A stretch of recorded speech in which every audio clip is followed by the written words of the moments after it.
As of to date, Call of Duty Zombies is a series that has been running for nearly 16 years. When a series runs for that long, it will eventually release an entry that is drastically different from anything before it. A good example of this is the God of War series. Say you take God of War 3, which released in 2010, and God of War 2018, which released 8 years later. Despite being in the same franchise and having the exact same main character, the difference between the two games is night and day. Despite this drastic difference though, God of War 2018 was received so well that it won Game of the Year. The same cannot be said for Call of Duty, more specifically Zombies. The latest Zombies game, which as of to date is Modern Warfare 3, was a controversial game. It has drastically altered the mode in pretty much every aspect, and unlike God of War, it wasn't received well by a lot of people. However, to what might be a massive surprise for anyone watching this video, they do have a fan base. When the game released and multiple YouTubers voiced their discontent with the game, a lot of these YouTubers received backlash from these fans. If you go to the Modern Warfare 3 trailer and see the multitude of people voicing their discontent with the game, you will see multiple people in their replies arguing back that this is actually a good form of zombies. Now for me personally, if you like this new form of zombies,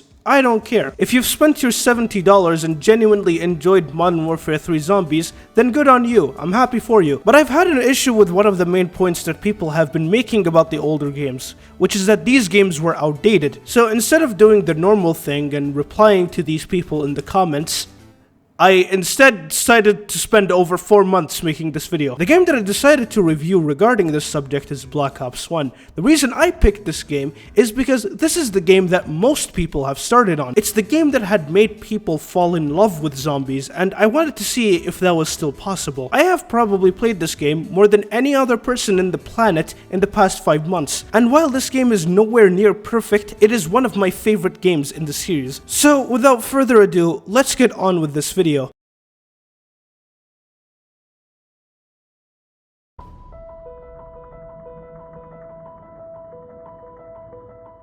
Let's start this video off by talking about one of the more interesting maps concerning this topic, and that's Kino Der Toten. Kino Der Toten is a map that a lot of people put in high regard, even to this day. If you look at the many tier lists and polls made by a lot of people in the community, you'll probably see Kino being one of the higher maps in the ranking. A good example of which is this video made by MC Sportshawk before the release of Cold War Zombies, where he makes a poll where people can vote for their favorite zombies map. Out of 33,000 votes, Kino ranked 6th place. So why is it that people are so fond of Kino Der Toten? Well, one of the main reasons why is that Kino was the main introduction to zombies for most people. In the previous Zombies game, which was World at War, the introduction of zombies was subdued as it was only initially available to people who finished the campaign. Since the amount of people that finished the campaign in Call of Duty games isn't that high, the amount of traction that zombies got in World at War was really low. Black Ops 1 on the other hand made zombies available to everyone right from the start, which dramatically increased the traction of zombies. And on top of that, Black Ops 1 is one of the best-selling Call of Duty games to date, selling over 30 million copies. Now this factor alone isn't really enough to make people interested in zombies, as most of these 30 million players were interested in multiplayer, which leads us to the second reason why people liked Kino, which was gameplay. A lot of people may criticize Kino's gameplay now for being way too simple and straightforward, but back then that approach was perfect. As I mentioned before, Kino had a large influx of new players who have never played zombies before, and if you were to introduce zombies to these people with a map as complex and difficult as Shadows of Evil for example, you'd definitely have a hard time convincing them to play the mode. So the straightforward approach in this case was the better option, and of course every aspect of Kino is centered around this approach. The layout of Kino is very easy to navigate, and while it is a small map, the spacing in each room is very generous. As for the features of Kino Der Toten, they're pretty much identical to Der Riese. You have the 4 OG perks, you have the mystery box, and you have a pack punch machine. If anything, it's a more simplified version of Der Riese, where you can basically get access to all of Kino's features by round 4. This form of basic design, while boring for some, is perfect for the casual player who just wants to shoot zombies. And of course, the casual player pretty much makes up most of the player base in Call of Duty. But I think the aspect that really made Kino Der Toten a memorable experience experience was its atmosphere. To me personally, I always appreciate maps that are based on real life areas, even if it's very loosely. And of course, having a place that is very recognizable, like a theater, will always make a map more memorable. The theater in general is always memorable, even in other media.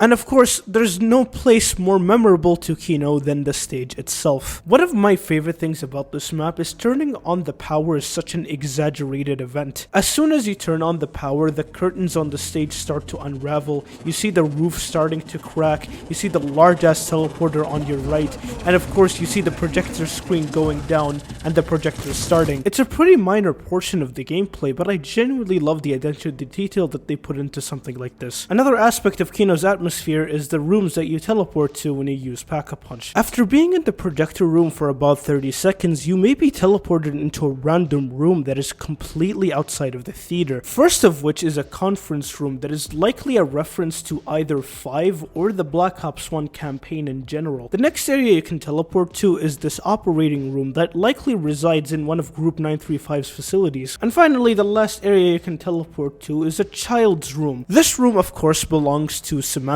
Max's, and it's actually the only room out of the 3 that has multiple outcomes. There are many questions that people had at the time, things like, why are you able to teleport to these rooms? Why did Group 935 use this theater as a facility? Why would anyone put a toy box in front of a set of drawers? Don't they know that the drawers won't fucking open? These rooms definitely added a lot of mystery and intrigue to Kino Der Toten that definitely made people want to explore the map more. All of these factors contribute to Kino's popularity and Zombies' popularity in general. This map was so popular that it spawned this wave of creators online willing to make videos only on zombies. The amount of videos that have millions of views concerning Kino alone is staggering. First of which is an upload of the Easter egg song in this map, which is 115. A lyrics video uploaded by the producer of this song, Kevin Sherwood, that has over 26 million views. Then there's this video uploaded by Pro Syndicate with over 14 million views where he achieved around 115. There are even recent uploads like this one made by AF Guides in 2020, where all it is 2 hours of uncut Kino gameplay with no commentary, and it has over 3 million views. This to me makes it clear that people even today are a massive fan of Kino Der Toten. But now that we have many more maps coming after it, how does this map hold up today? As I mentioned earlier, this map is very small and it can pretty much be opened up entirely by round 4. On top of that, Kino is a very simple map that doesn't have any large, grueling, and mandatory quests to progress, like in future installments. Since Kino is designed this way, most of the heavy lifting is done by the game's mechanics and weapons. This is why this map plays a lot differently in Black Ops 3 than it does in Black Ops 1. With that in mind, let's talk about Black Ops 1's engine, starting with the Zombies AI. I find this to be one of the most important aspects of Zombies gameplay that is extremely overlooked.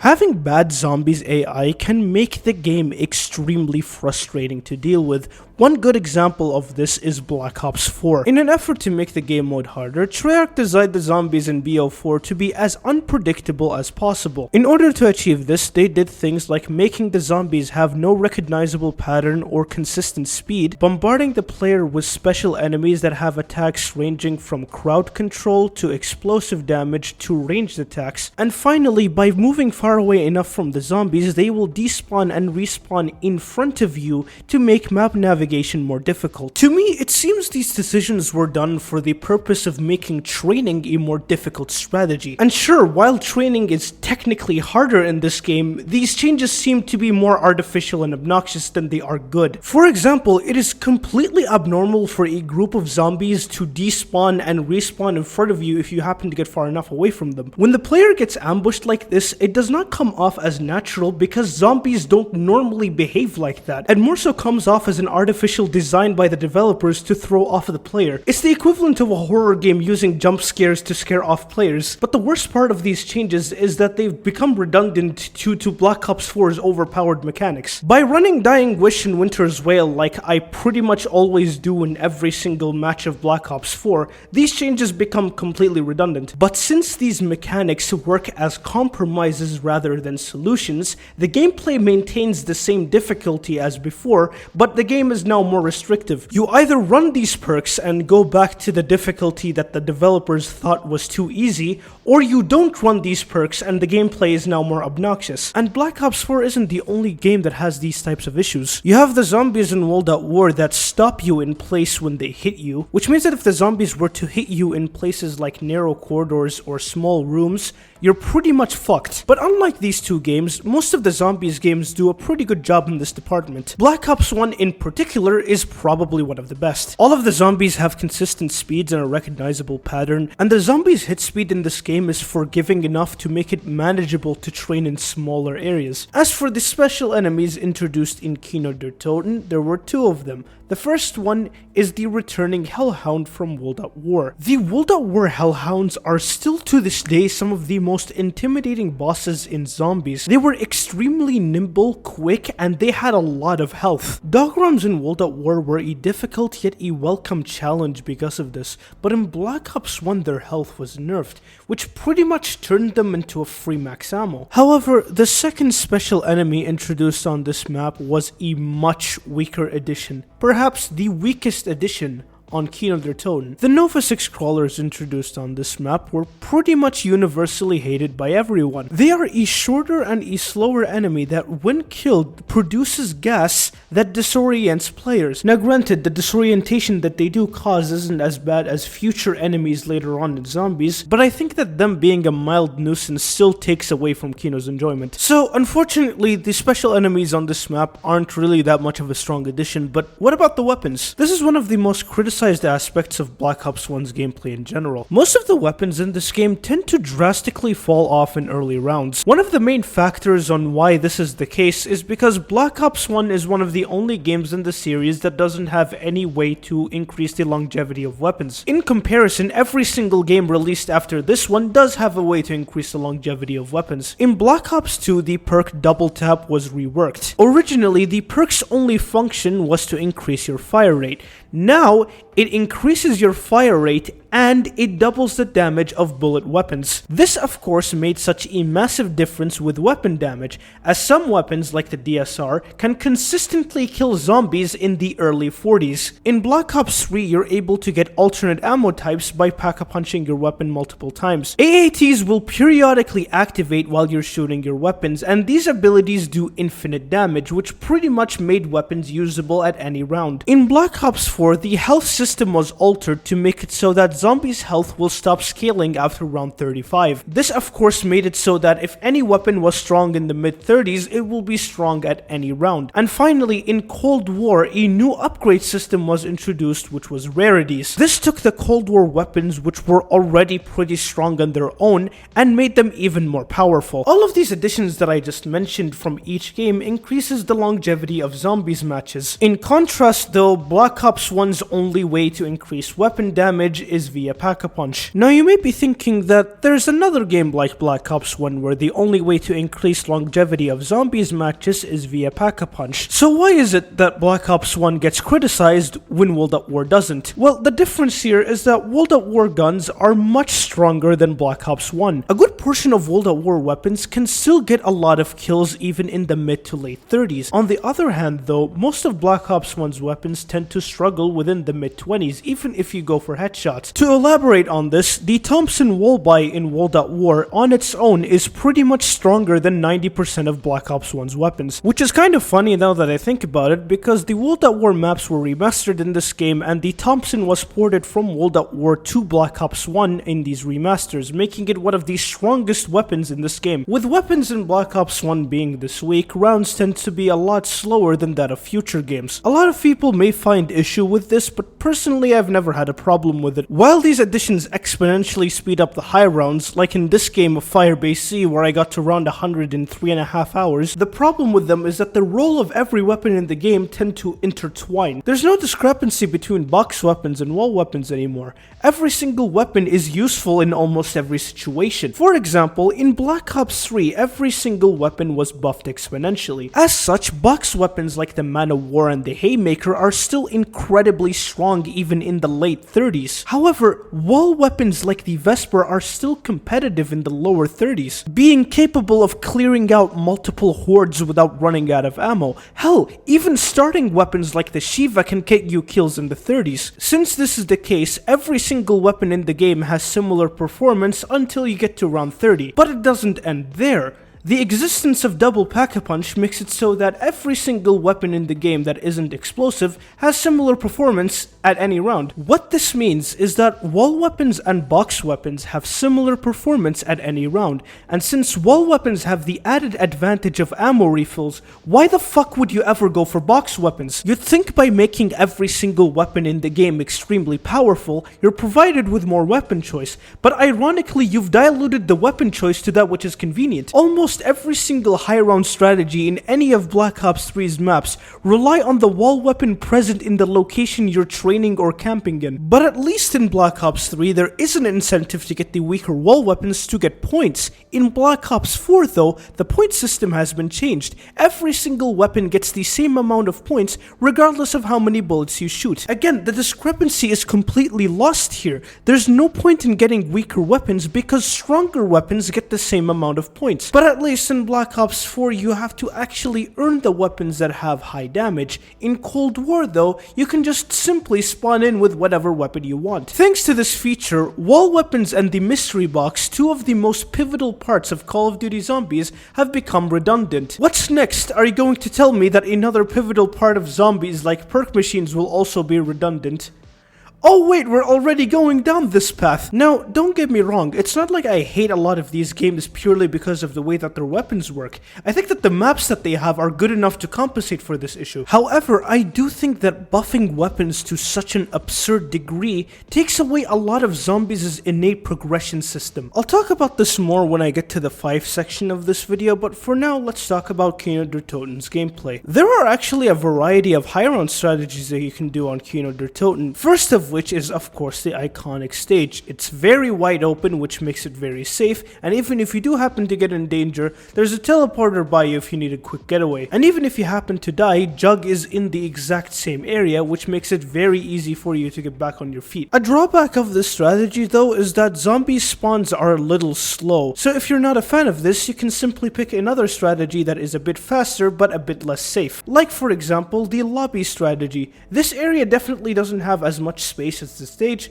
but the zombie spawns are much faster here. And if you think this strategy is too slow, you can go to the alleyway. On top of this strategy being extremely quick, another perk that it has is that Nova crawlers don't spawn in here. But the drawback is that, again, this is an incredibly narrow space. It's nice how every single strategy is suited for a certain type of player. If you want to learn how to train, then the stage is perfect. If you want something a bit more challenging, then the lobby is perfect. If you're already really good at zombies, then the alleyway is perfect. And of course, all of these strategies are complemented by the wonder weapon on this map, which is the Thunder Gun. The Thunder Gun shoots compressed air that literally sends the zombies flying away. I consider the Thunder Gun to be the perfect training weapon. It's very maneuverable, has a wide range, can consistently kill at any round, and it has multiple shots in the mag, or the disc, whatever the fuck that is. The only drawbacks that the Thunder Gun really has is one, it doesn't have that much overall ammo, and it also doesn't get any drops, which means that you can't get max ammos with it. But those two drawbacks don't make the Thunder Gun any less desirable. It's easily one of the strongest weapons in zombies, and I would even argue that the Thunder Gun is one of the most important weapons that zombies ever made. Kino Der Toten is really where training started to be very popular, and the Thunder Gun is one of the reasons as to why that was the case. To get the most out of the Thunder Gun, you have to shoot it against an entire horde, and of course the best way to get an entire horde is by training. And having such a safe weapon like the Thunder Gun made a large group of zombies a lot less intimidating. It allowed people to learn one of the most iconic strategies in zombies at their leisure, and I think that really made it the perfect complement for a launch map like this one. And to me, that's how a launch map should be like. A launch map is supposed to be a learning experience for new players, and for experienced players, it can be a way to re-acquaint themselves with the mode. It's why future launch maps like D Machine and 9 were successful successful on release, and why a map like Shadows of Evil wasn't successful on release. All of these maps had a main Easter egg, a side Easter egg, and was accompanied by a large narrative, but the former two were smaller, more contained, and more accessible than Shadows. Shadows, on the other hand, was large, complex, and it put people through the ringer just to get some basic necessities. These factors aren't bad for a DLC map, but they are terrible for a launch map. People who have paid for the DLC have already been playing the game for months at this point. However, with a launch map, new and even experienced players don't even know what they're getting into. So launching a game with a map as difficult as Shadows in comparison to a map that is as easy as Kino is kind of like having a newborn, and instead of breastfeeding him, you give him a fucking milk jug. To me, the hallmark of a good launch map is that it serves as the perfect learning ground for the mode, and I think Kino fits that description perfectly. Sure, the map isn't nearly as complex, content-filled, or narratively rich as a lot of future maps,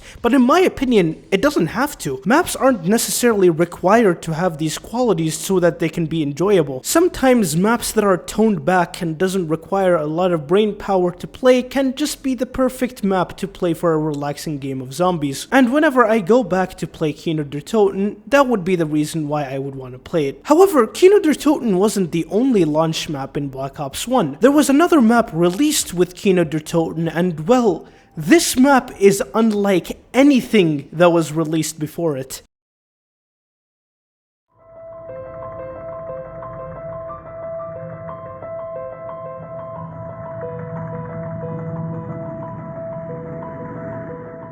In the previous section, I talked about how Kino was mainly appealing due to its ease of access and how it made players learn zombies at their leisure.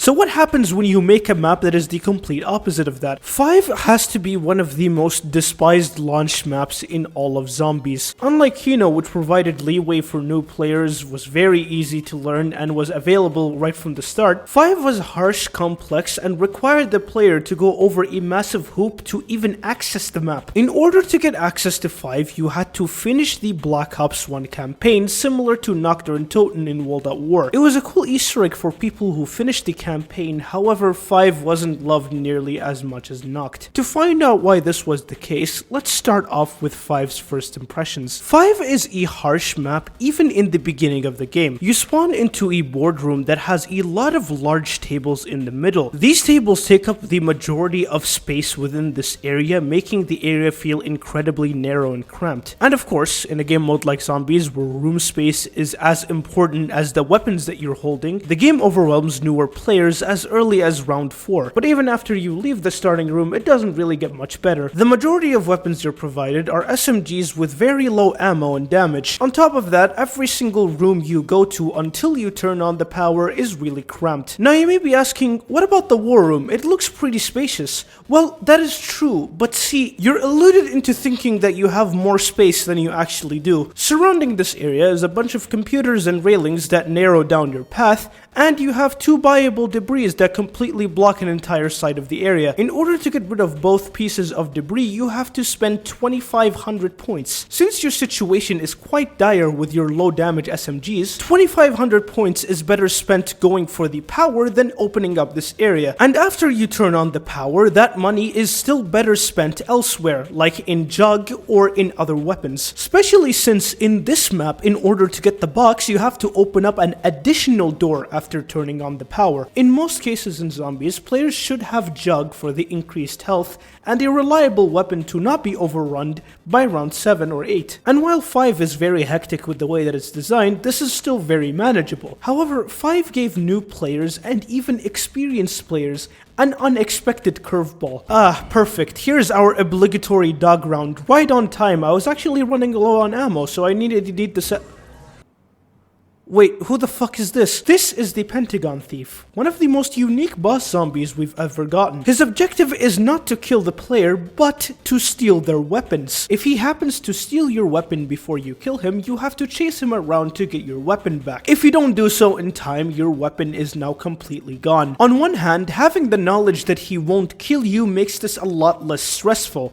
On the other hand though, stealing your weapon is a massive hit to your progress, especially if that weapon is pack-a-punched. Thankfully though, in later rounds when you're fully kitted up, he's not really an issue whatsoever when it comes to stealing your weapon. However, in earlier rounds where you don't have the firepower needed to take care of him, he can be a massive hit to your progress. In a map that is as harsh as 5, having something like the Pentagon Thief is basically just a massive taunt by the developers. With all these factors in mind, 5 was pretty much unapproachable. Now some people may say that you can manage to deal with all of these problems really easily. If you're efficient at gaining points, you can get every single perk on the map plus 2 pack-a-punched weapons by round 10. You're able to do this by getting a drop called the Bonfire Sale, which allows you to pack-a-punch your weapons with only 1000 points. In order to get this drop, you have to kill the Pentagon Thief before he steals your weapon. There are 2 methods that you can use to accomplish this. The first one is getting a really powerful weapon from the box like a ray gun that can kill him easily. This method is quite inconsistent though because you have to rely on luck.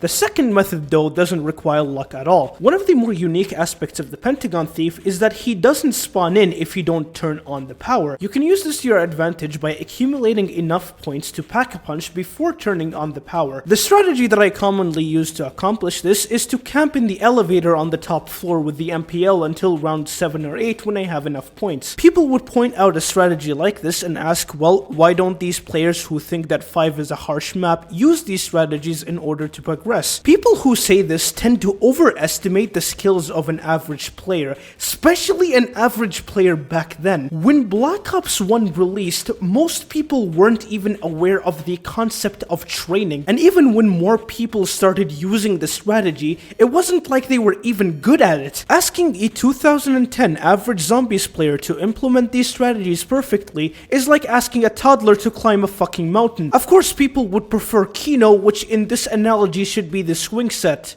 or I guess now it's the iPad. But anyways, what makes the 5 difficulty hated isn't necessarily the level of difficulty, but it's the way that 5 is difficult. As I mentioned earlier, 5 is a constraining map. The strongest and most useful wall weapons in this game, which are the AK-74U, the M16, and the Bowie knife, are all stowed in the lowest floor of the map, which pretty much means that you have to open up the majority of the map with really weak weapons. It's the same thing with the box. In order to get the box in 5, you have to open up the majority of the map. And finally, 5 constrains you of good weaponry in general. In 5, there are only 2 traps in the entire map, and these 2 traps are set in some of the most highly compressed areas in the entire map. But traps isn't the only thing worth mentioning when it comes to weaponry. There's also wonder weapons. In 5, you are given the Winter's Howl. This wonder weapon shoots a tiny blizzard of ice that slows zombies down.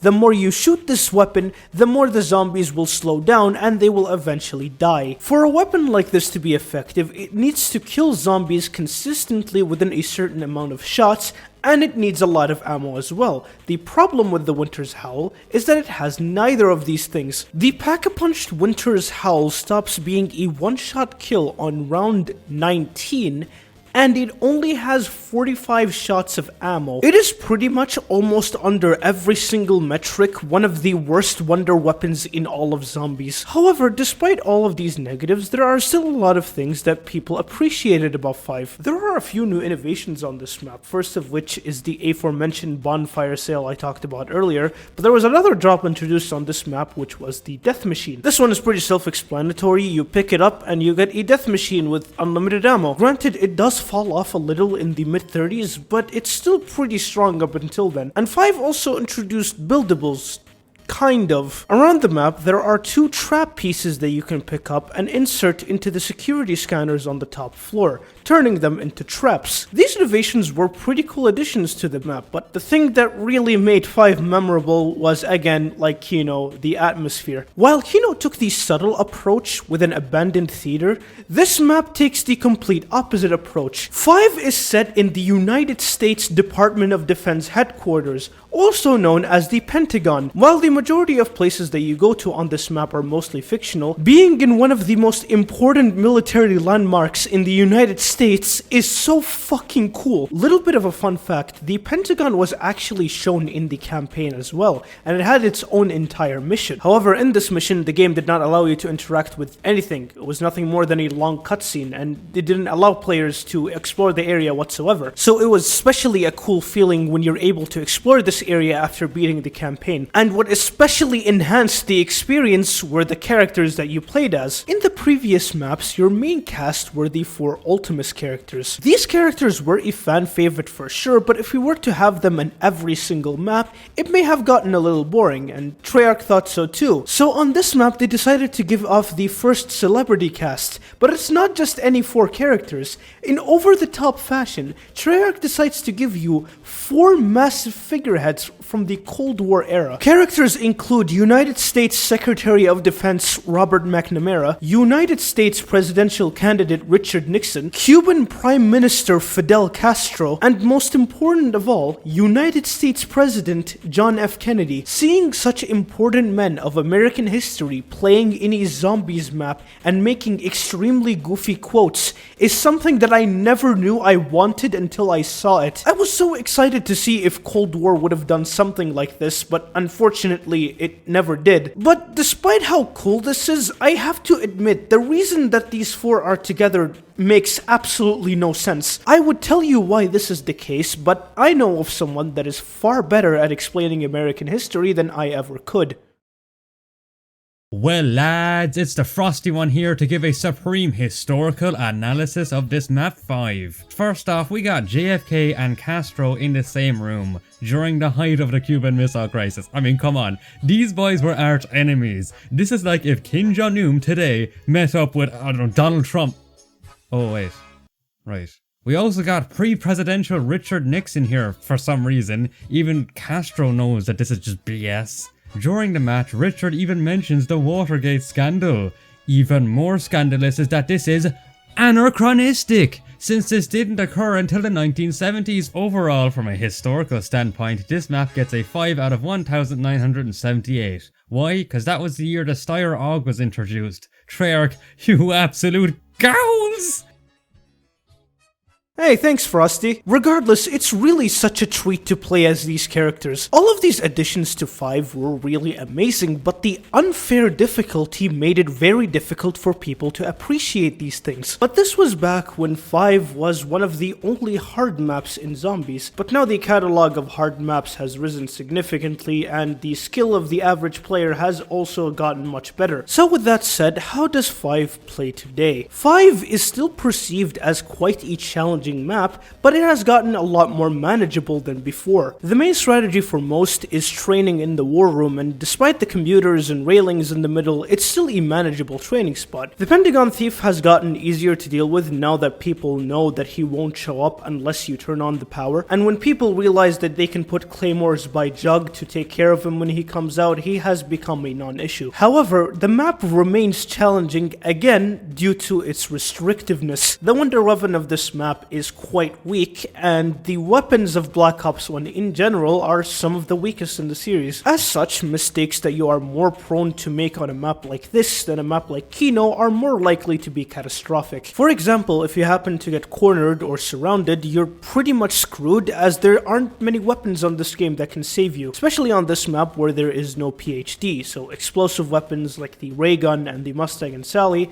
aren't quite as useful when you're cornered or you're surrounded. I mentioned earlier in the Kino section how a lot of people don't like this aspect of Black Ops 1. The weapons in this game are far weaker than that of future installments, and since the reliance on traps and infinite damage wonder weapons comes at a much earlier stage than that of future installments, people would rather play the other games where rounds are significantly faster. For me though, I never thought this aspect of Black Ops 1 was necessarily bad. While it is pretty cool to go through high rounds in the speed of sound, rounds that are so high where you have to use infinite damage damage weapons are not that dynamic regardless of the game that you're playing, because in these high rounds you're doing nothing more than maintaining a certain pattern for the entire playthrough. For example, let's look at this round 100 of Firebase Z that I got around a year ago. The strategy is as follows: you stay in this corner using the reiki and you repeatedly shoot it until you get overwhelmed. Whenever that happens, you simply use Frost Blast to kill all nearby zombies and slow down any zombies coming your way. You literally do this repeatedly for the entire game until you get to whatever round you want. Pretty much every single high round strategy in every single map revolves around maintaining a pattern like this one for the entire game. This is regardless of whether the strategy relies on camping or training or wonder weapons or traps or buildables or whatever. It's all you maintaining a pattern for the entire game. This type of gameplay can get quite laborious and repetitive, and it's one of the main reasons why I personally almost never go past round 40 or 50. I find the initial rounds where normal weapons are your main line of defense to be the most important part of a zombies game, because it's within those rounds where you find the most dynamic part of a zombies game. It's within these rounds that resides the main aspect of zombies' gameplay. You first start off with nothing and then you slowly build yourself up and open up the map. Eventually you'll get the stronger weapons and now you're able to kill zombies easily. But of course, as the rounds progress, you slowly realize that your weapons are becoming more and more ineffective. As such, resource depletion gets faster every single round and you slowly become more and more desperate, until eventually normal weapons aren't effective anymore and now you have to rely on the infinite damage wonder weapons. It's whenever I get to this point in a zombies match where I slowly lose my interest in playing the game, because as I mentioned earlier, this is the part where the game becomes laborious and repetitive. It's every other stage before this one that I find to be important. So how does Black Ops 1 do here? With most of the weapons in this game being unreliable, with the only exception being a minority of box weapons,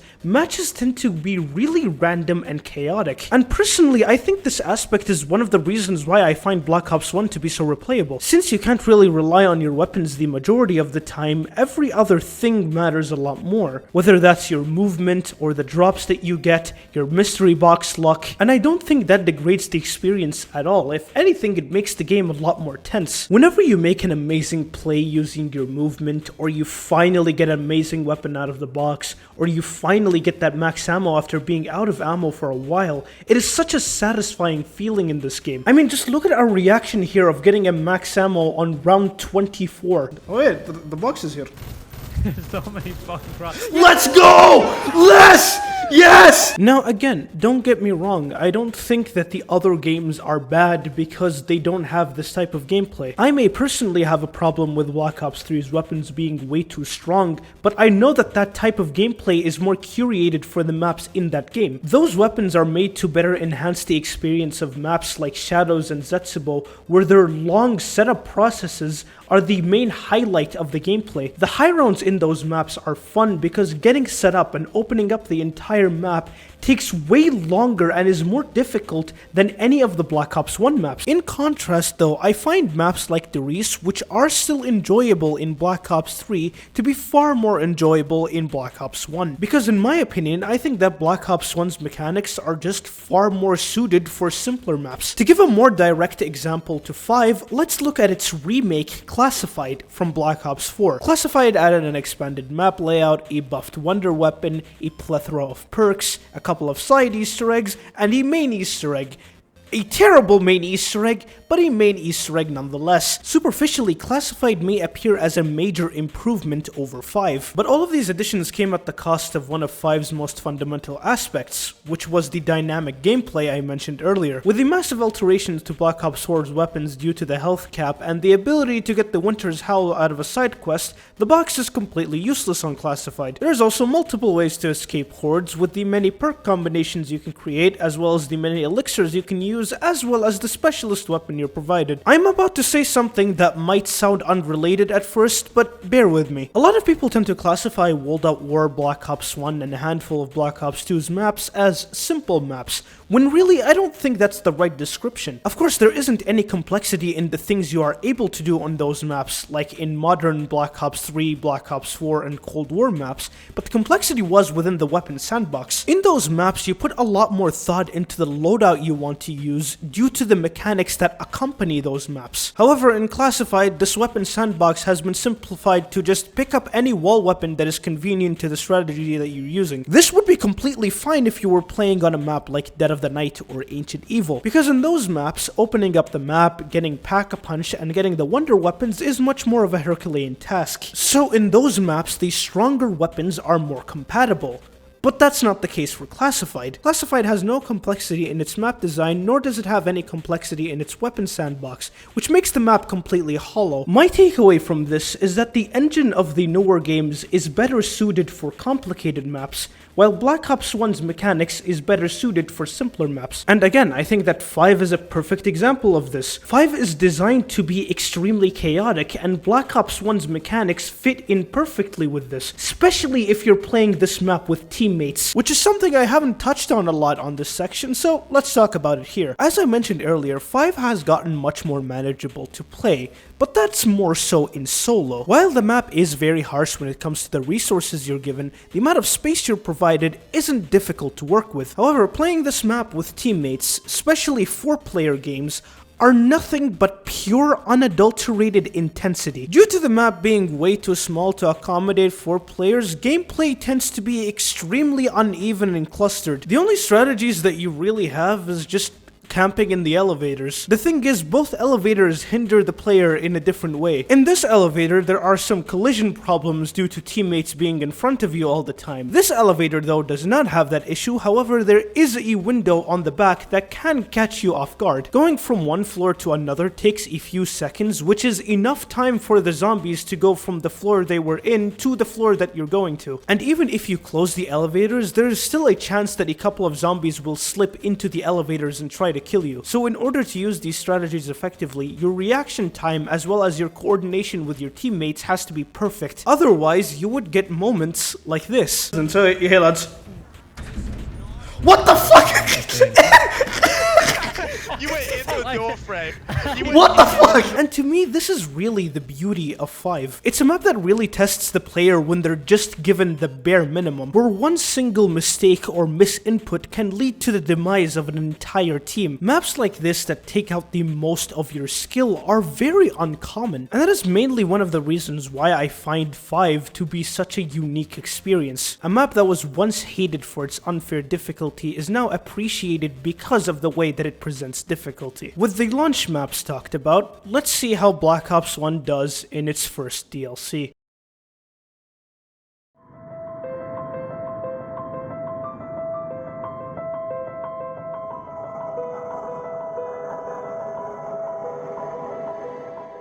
When opening up a discussion about the most innovative zombies maps, people rarely talk about Ascension. Ascension is quite possibly one of the most innovative maps in zombies, and it was also quite a fan favorite on release. Yet despite this, I see more people criticizing Ascension than appreciating how innovative it was. So how did this map innovate? Well, let's first start off with map layout. Before the release of Ascension, the size of zombies maps was relative to the amount of features presented. But then we really had the first exponential increase in map size with Ascension. Compared to previous maps, Ascension was fucking massive. The majority of main areas within Ascension had a vast amount of open space, much more than any map previous. You notice this immediately as you spawn in, because the spawn room in and out of itself is easily the most open spawn room in zombies at the time. And even after you go out of the spawn room, every other area is more massive than the rest. Even the pathways are massive. Now you may be thinking, why would I consider a map being bigger as an innovation and not just a change in map layout? The reason I would consider it an innovation in this case is because it affected how people played the game drastically. For example, let's go back to Kino. Earlier in this video, I talked about how Kino popularized the strategy of training. The dominant strategy in Kino Der Toten was training in the stage. However, the stage, at least at the time, was too much of a dominant strategy. to the point that there was no other strategy that could compete with it. This had a massive effect on how the game played if you were playing co-op. With one dominant strategy in a 4-player game, means of survival become unconventional, especially if you're playing a public match. In comparison, Ascension increased the map size so much that it easily accommodated 4 players. The reason this change was great is because now the map had multiple dominant strategies. This change worked perfectly for both solo players and co-op players.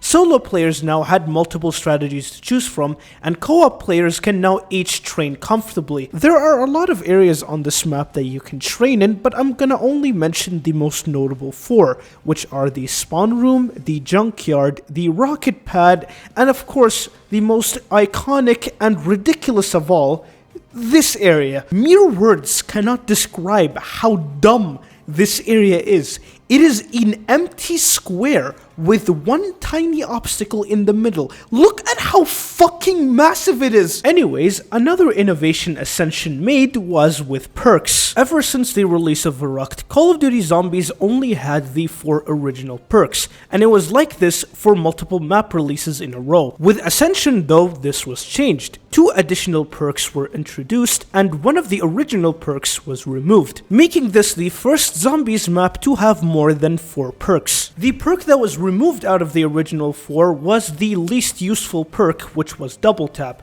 and the 2 new perks that were introduced were PhD Flopper and Stamina Up. Stamina Up was a perk based on movement. It would increase your movement speed slightly, and it would double the amount of time that you can sprint. And PhD Flopper was a perk based on explosives. The perk makes you immune to any self-inflicted damage like splash damage or fall damage, and it would also allow you to make an explosive by dolphin diving. These 2 additions were great for the map. PhD would significantly increase the viability of explosive weapons, and Stamina Up was just a great addition on a map as big as Ascension. Fun fact, these 2 perks weren't the only perks planned for Ascension. There were actually 3 other perks planned for this map as well. First of which is a perk called Candelier, which was supposed to increase your ammo reserves. The second perk was called Damage Aid, which apparently was supposed to increase weapon damage. And finally, there was an undescribed perk called Tough Brew. There are icons and voice lines related to these perks that can be found in the game files of Black Ops 1. The reason these perks were cut is unknown at the moment, but I do have some speculations that I will get to in a bit. For now though, let's talk about another one of Ascension's innovations, and that's with wonder weapons. While the map does reintroduce the Thunder Gun, it also adds 2 new pieces of equipment, the Matryoshka doll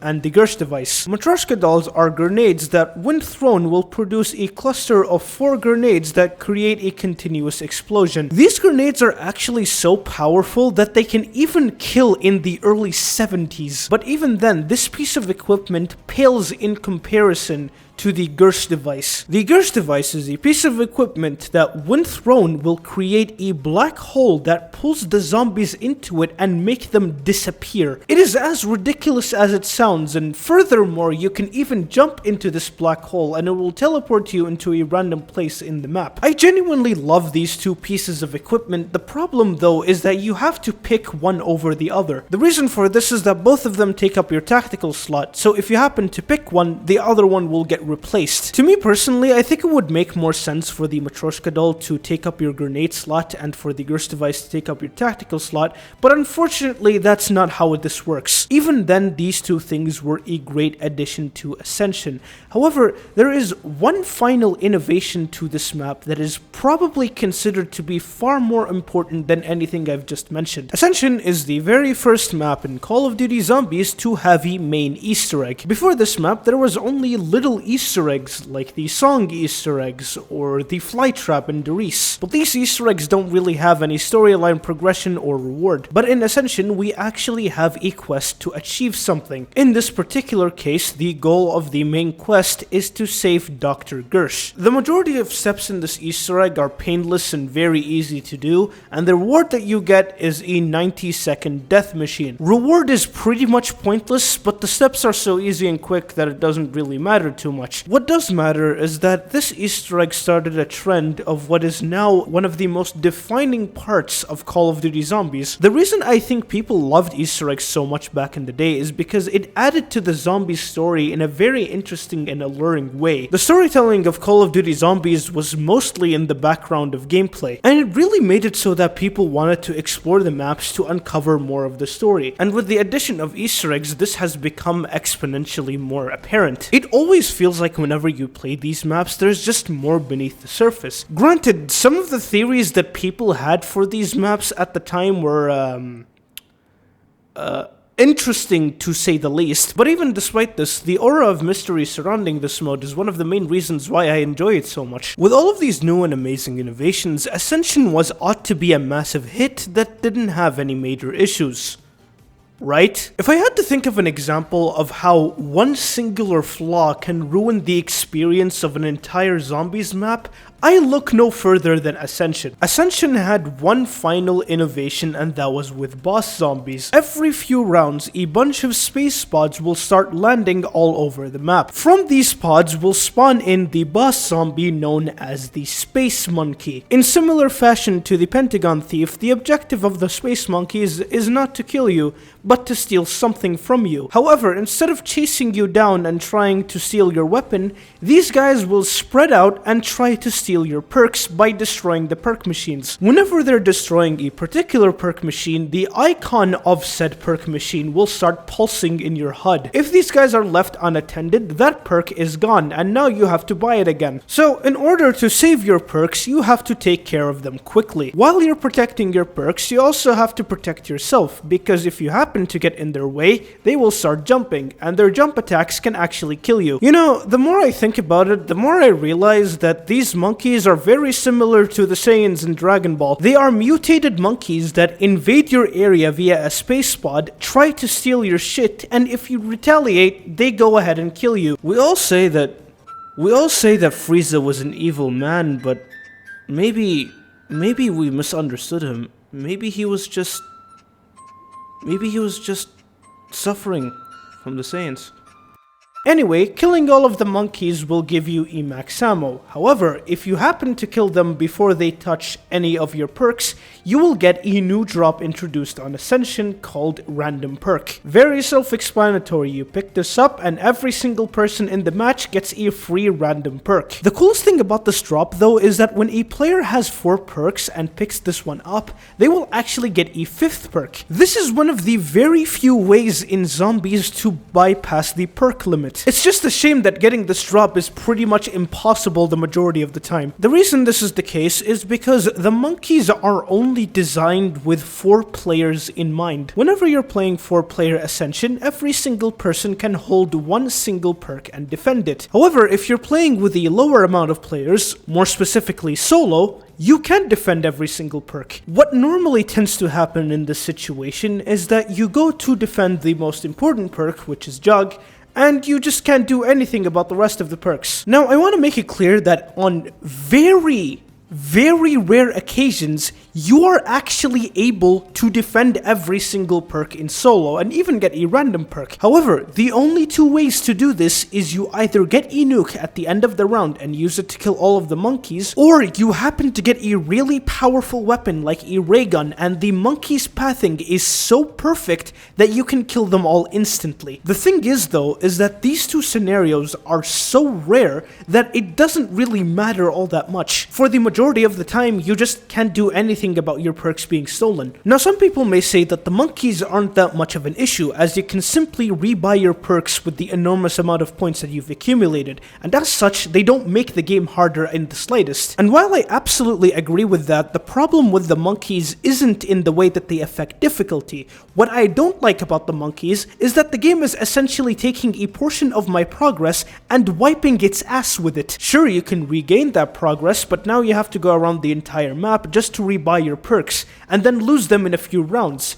rinse, and repeat. Eventually it just becomes very tiresome to regain all of your perks because the map space is already so big that you don't really need them at all. So the two scenarios are you just don't play with the perks or you just regain them every 4 to 6 rounds, and neither of these scenarios are fun. The monkeys really did nothing more than drag down the experience. However, the other innovations were good enough to make people enjoy Ascension. But how does the map play now with many more maps coming after it? When Ascension came out, people loved it because of its new innovations that made it a unique experience, but over time these innovations spread to numerous other maps. Maps that are as big, if not bigger than Ascension, became a common occurrence. PhD and Stamina Up are no longer unique to Ascension, as now they're in numerous other maps. And the biggest part of Ascension, which is the main Easter egg, has pretty much become a necessity of every single map release. But even then, I think that the simplicity of the map and its large size makes it perfect for a toned back and relaxing game of mindless zombies in a similar fashion to Kino Der Toten.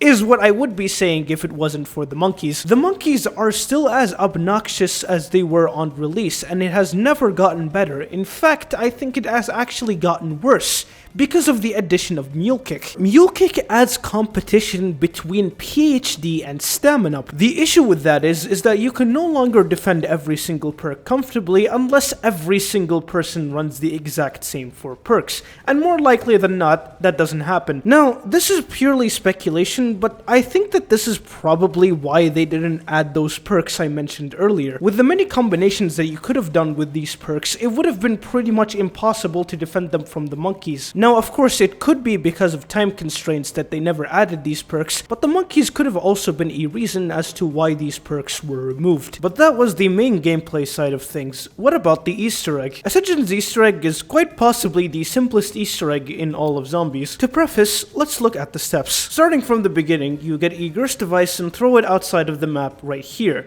Then you go to this computer and activate it. After that's done, you wait for a monkey round so that 4 buttons can spawn around the map. Every single player has to push them simultaneously. Once that's done, every single player has to stay under the rocket pad for 2 minutes. Afterwards, you have to pick up 4 letters from the sky in a specific order, and you do this by using the lunar landers. One person has to stay in the lunar lander, and the other 3 have to call the lunar landers in a certain way. You have to do this 4 times to complete the step. And finally, we're on to the last step. Yeah, this Easter egg is very easy. Now, if you've seen my last video concerning the Easter egg steps, then you would know that this step is one of my least favorite steps in the entire game. The last step requires you to go to this white orb by the Stamina Up lunar lander. Once you're there, you have to throw a Gerst device at this white orb and have every single player in the game do as much damage as possible to this white orb. This has to be done while the Gerst device is active, and the damage required to complete this step is absolutely ridiculous. To complete the step, you are required to at least have 2 ray guns, a thunder gun, and a Matryoshka doll. And along with the Gerst device that you need to start the step, that is 5 wonder weapons. Getting all of these wonder weapons from the box, specifically the Matryoshka doll, proves to be rather difficult. At least that's how it was in my experience. I did 2 games trying to do this Easter egg, and in both games we got to the 20s without getting Matryoshka dolls, which was rather infuriating, but we did finally complete the step. Other than the last step, this Easter egg is pretty much painless. Now, of course, Ascension's Easter egg isn't nearly as epic or narratively rich as future maps, but it can be a little side gig you can do with your friends if you happen to play Ascension, and overall, I definitely appreciate its novelty. But all in all, that was Ascension. Ascension is one of the most important zombies maps due to what it brought to the mode. However, it's very difficult to appreciate this importance when it's bogged down by terrible gameplay mechanics. To me personally, I never get the desire to play Ascension because there's just too many other maps that offer what it offers, and they don't require you to subjugate yourself to a terrible feature like the monkeys. And it's because of that that I personally think that this map has aged poorly. But thankfully, it is the only map in this game that I found to have aged poorly. The next map is definitely a much better experience.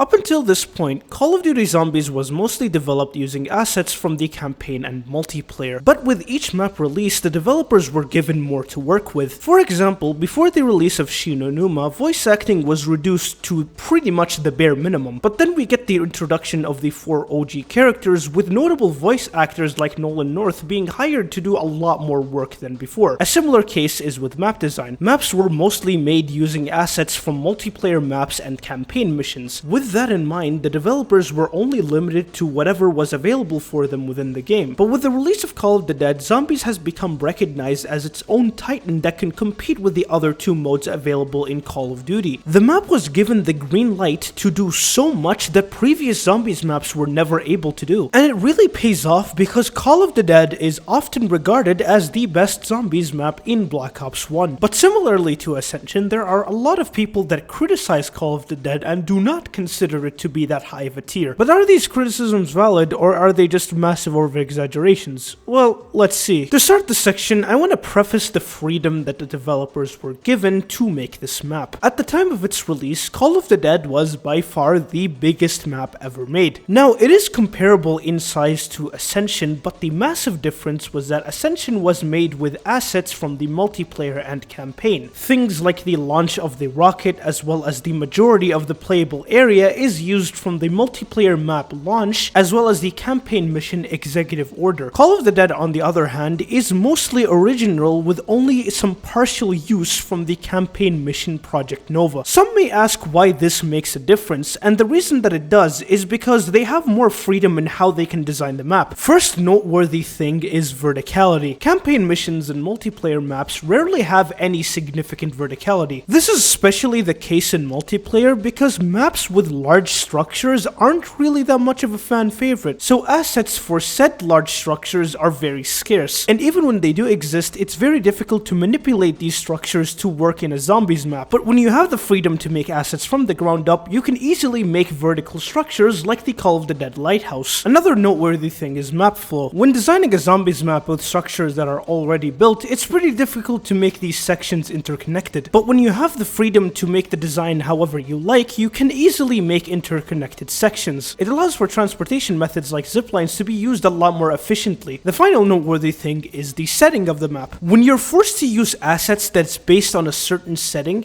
the amount of creativity you have is extremely limited. For example, you can't make a map based on ancient Greece with the assets of Black Ops 4 maps. But when you're given the freedom to make the assets from the ground up, a map like Ancient Evil becomes possible. There is a lot more to this, but these 3 things are the main ones I wanted to talk about. So with that established, let's talk about Call of the Dead's concept. Unlike the previous Zombies maps where most of them were set in World War II, Call of the Dead was actually set in 2011, which is the same year that it came out. It takes place in a movie set by the Tunguska River in Russia. The lead characters we normally play as were replaced with another cast. But of course, in over-the-top fashion, we don't just get any cast. The cast we play as are some of the most notable actors in cinema. Characters include Robert Englund, who plays as Freddy Krueger, Michael Rooker, who plays as Merle from The Walking Dead, Sarah Michelle Gellar, who plays as Daphne in a lot of the older Scooby-Doo movies, and finally Danny Trejo, who plays as Tortuga from Breaking Bad. Along with all of these characters, there's even a boss zombie that is also a celebrity,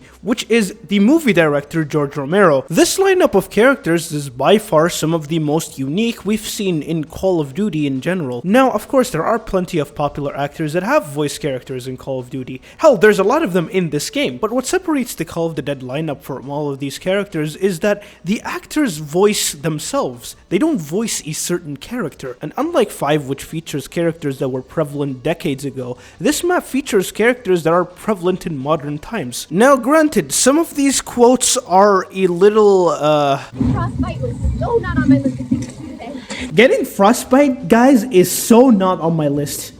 What a relatable quote. What a from Sarah relatable Michelle quote. Gellar. Still, their inclusion is pretty cool, and it's one of the main reasons why this map is so memorable. Another memorable aspect of Call of the Dead was the setting. Being the first Zombies map with snow, Call of the Dead really stood out in the setting department in comparison to previous maps. And along with that, it was also the first Zombies map to have dynamic weather. While that was a very memorable part of the map, not a lot of people like this. The dynamic weather I'm talking about is, of course, the fog. As your game progresses, fog will come and go as it pleases. A lot of people don't like the fog because it pretty much obstructs all scenery from the map, and it makes it so that your vision is limited to wherever you're at. Beyond that, you see pretty much nothing more than just this. Personally though, I've never had an issue with the fog because it doesn't directly affect gameplay whatsoever. It's not as bad as something like, for example, the transit fog where the mechanic is there simply to slow you down. In here, it's nothing more than a change in visuals, and personally, I do enjoy having that dynamic weather. But of course, Call of the Dead isn't only just setting and characters. What about its gameplay? Call of the Dead had a few noteworthy innovations as well as a few interesting changes to zombies. First, let's start with the new perk, Deadshot Daiquiri. What this perk mainly does is improving accuracy. It reduces your hipfire spread, removes idle sway, and if you're playing on console, it makes it so that aim assist goes from the torso to the head. I wouldn't call Deadshot a useless perk as it can be helpful,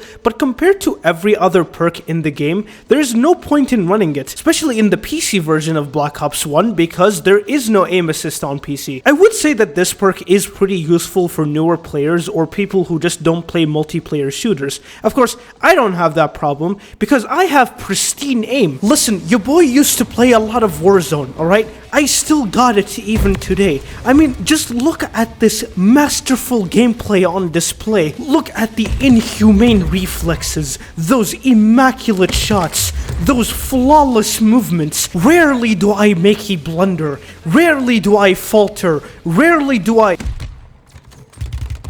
Fuck. I missed. So shit.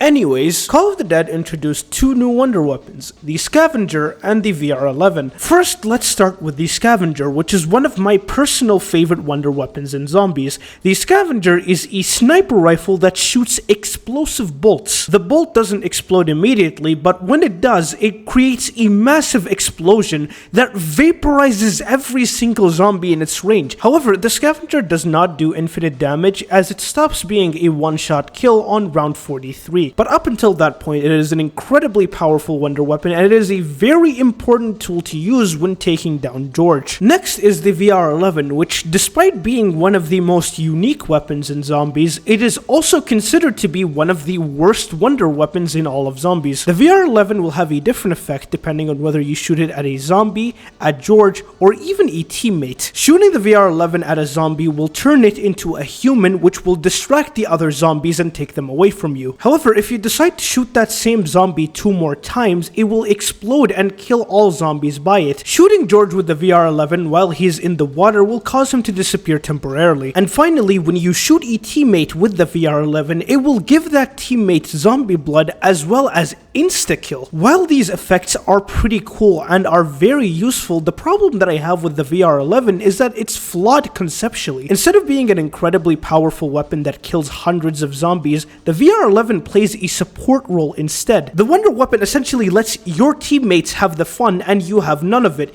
They kill the zombies, you don't. And on top of all of that, its best effect, which gives other players insta-kill, is completely nullified in solo. The other effects are just not that useful. There's no point in using it against George because he comes back again, and he comes back in a very short amount of time. The ability to distract zombies is a nice thing, but the crossbow does it and it does it better. And as for the final effect, which is shooting the zombie 3 times to create an explosion, you can only do that 6 times before it runs out of ammo. Thankfully, the Scavenger is there to pick up the slack, but my god, is this thing awful. That's pretty much it for the innovations, but I did mention it earlier that Call of the Dead did a lot of interesting changes. The first one I want to talk about is map travel. In previous Zombies maps, transportation methods would take you directly back to spawn. The Shinonuma zipline, the Derice teleporters, and the Ascension lunar landers all take you back to spawn. The reason this was the case is because in all of these maps, spawn was in the middle of the map. But in Call of the Dead, that's not the case. Call of the Dead has 3 transportation methods, 2 zip lines and a flinger. All of these 3 transportation methods take you to different locations. The first zip line is on top of the ship and it takes you to spawn. The second zip line is on top of the lighthouse and it takes you to the other side of the ship. And the flinger takes you from the ship to the front of the lighthouse. Another interesting change is with boss rounds. In the previous maps where there were boss enemies, they would spawn in their own dedicated round that happens every 4 to 6 rounds. But in Call of the Dead, this is not the case. What instead happens is the boss enemy of this map, which is George Romero, will spawn in as soon as you start up your game, and he will constantly follow you around the entire game. You are capable of killing George, but the thing is, the guy has 250,000 health, and it multiplies by the amount of players in the game. So if there's 4 players, his health is 1,000,000. To preface, that is equivalent to a zombie on round 82, and even if you manage to kill him, he comes back in a couple of rounds. I'll talk more about George later, but now let's go into the final interesting change, which was with Pack-a-Punch. In the previous Zombies maps, it was required of players to do a certain task after turning on the power to get Pack-a-Punch, but that's not the case in Call of the Dead. As soon as you turn on the power, Pack-a-Punch is immediately available. But instead of it being in one location, the Pack-a-Punch in Call of the Dead moves locations every couple of minutes. A very cool thing about it is that if you happen to Pack-a-Punch, the machine will not move unless you pick up your weapon or it disappears inside the machine. But that aside, all of these interesting changes were actually criticized by a lot of people. For starters, let's talk about the Pack-a-Punch. The Pack-a-Punch can spawn in 3 locations: at spawn, inside the ship, and by stamina up, all 3 corners of the map. Because of this, sometimes Pack-a-Punch is close by you and other times it's across the entire map. Another thing is that when the Pack-a-Punch moves locations, it doesn't move immediately. Rather, it becomes completely inaccessible for a portion of time. Now, the amount of time that you do have to wait is less than a minute, so it's not that much of a problem. It's just more so a minor inconvenience. The other 2 are way more heavily criticized. A lot of people tend to criticize Call of the Dead's transportation methods for their usefulness. The main claim behind this criticism is that the transportation methods aren't placed in good locations, and I partially agree with that. The destination of each of these transportation methods are actually really good, as each of them take you to a certain corner of the map. The issue of the transportation methods comes from the location that you use them from. To show you what I mean, let's talk about the lighthouse zipline. As I mentioned earlier, this zipline is on top of the lighthouse and it takes you to the other side of the ship. The idea behind putting the zipline on top of the lighthouse here is a good idea, as you cover a massive distance in such a short amount of time. The problem with this though is that unless the box happens to be on top of the lighthouse, there is absolutely no reason for you to be there. Even when you're inside the lighthouse, there are better pathways for you to go to rather than going to the top. The only situation I find this zipline to be useful is if you happen to be in the lighthouse and a teammate goes down in the ship, then you could definitely use the zipline to revive him, but other than that, this zipline is just not placed in a good location. I'm not saying that this zipline is useless. What I'm saying is that putting the zipline on top of the lighthouse isn't necessarily the best idea. In my opinion, what would have been a better location for this zipline is to be by this lighthouse staircase where you see me right now. That makes it so that anyone that is in the lighthouse or in spawn can access the zipline easily and go to the other side of the ship. Next transportation method is the flinger, which I think is actually perfect. It takes you from the ship to the lighthouse, which is a lot of distance covered in a short time, so it's actually a pretty useful tool. But the second zipline is by far one of the most pointless transportation methods in Call of Duty Zombies. Unlike the other 2 that actually cover a massive distance, this zipline takes you from power to spawn when they're literally by each other. On top of that, this zipline is placed by the flinger and the flinger covers more distance. Why would you ever use this? Where I think this zipline should have been located is, instead of it being by power, it should have been by mule kick. If it were to be implemented this way, the amount of distance that you would cover would actually be significant. I think if you were to implement these ideas, map traversal in Call of the Dead would be better, as wherever you are, you're always going to have a transportation method. But the thing is, those 2 issues aren't necessarily map ruining experiences. One of them is a minor inconvenience and the other one is just a poor implementation of transportation methods, which doesn't ruin the map too much. However, what is by far the most controversial aspect of Call of the Dead, and what is one of the most controversial aspects of Call of Duty Zombies, is George Romero. When this map was released, George was one of the most hated aspects in all of Zombies. The reason this is the case is because George Romero was basically an unkillable nuisance. First off, George makes camping an impossible strategy since he follows you around the entire game, and even when you're you're moving around the map, sometimes the guy will block pathways and make it impossible to cross. So if you happen to get surrounded and he blocks the only exit, you pretty much can't do anything about it. But what is by far the worst thing about George is his stun ability. Whenever George is aggravated by you shooting him or by him hitting you, I don't know why that aggravates him, but anyway, whenever he gets aggravated, he will scream into the abyss and that will cause a stun attack. This attack will disorient every single player regardless of where they are on the map. Now you may be thinking, the stun only lasts a couple of seconds, so can it really be that big of an issue? The thing about it is that Zombies is a mode where you have to make a lot of split-second decisions, especially on a map like Call of the Dead, where the layout isn't necessarily that spacious. Not to say that Call of the Dead is a map that is as cramped as Verrucht, but it's definitely not as open as Ascension. There are a lot of areas that are pretty narrow, so when you're amidst making a split-second decision and you suddenly get stunned because one of your teammates accidentally shot a boss enemy because that boss enemy got in front of him, and for some reason that boss enemy has the ability to stun you across the fucking map, then you're suddenly thrusted into a situation where best case scenario you waste a little bit of your ammo, and worst case scenario you die an unfair death because you were stunned across the fucking map and there wasn't anything you were able to do about it. Playing Call of the Dead today, this isn't that much of an issue as you can easily communicate with your friends.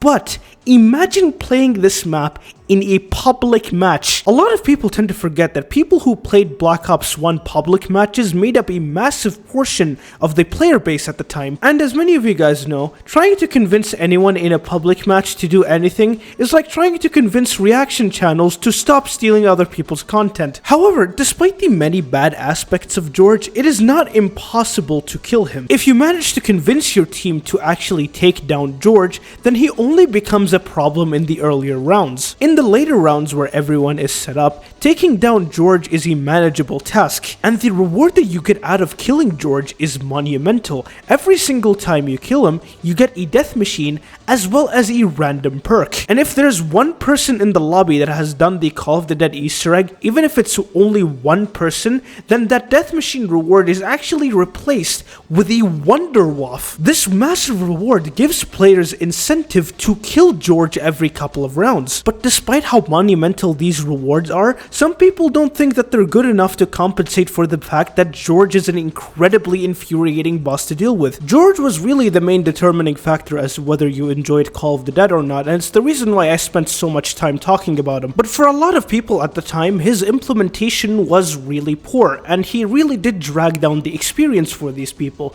But what about today? With Call of the Dead being as old as it is, many people have figured out the best strategies to take down George in a similar fashion to the Pentagon Thief. People have figured out that there are two particular weapons that are incredibly powerful against George, which are the Dragunov and the FAMAS. These two weapons do an insane amount of damage per shot, and they shoot pretty fast, so you can kill George in a short amount of time. With that in mind, it has become substantially easier to deal with George. And since the reward that you get out of killing him is monumental, George adds a lot of longevity to Call of the Dead. One of the main reasons why I play this map a lot other than its high rounds is because I really do want to challenge myself and see if I can get every single perk on the map. Speaking of high rounds, Call of the Dead for a lot of people has some of the worst high rounds in all of Zombies. The reason this is the case is the only two weapons that have infinite damage in Call of the Dead are the VR-11 and the Wonder Waff. The VR-11 can only kill a few zombies before running out of ammo, and the Wonder Waff is only available whenever you kill George. So whenever you take down George, you have to wait a couple of rounds before you can finally get another Wonder Waff. This results in Call of the Dead having some of the slowest high rounds in all of Zombies past round 50. In fact, it's so slow that to this day, there hasn't been a single person that managed to get to round 100. You can probably tell from what I've said in the 5 section that this doesn't really bother me too much. Now don't get me wrong, I do think that it would have been better if players had the option to go that far,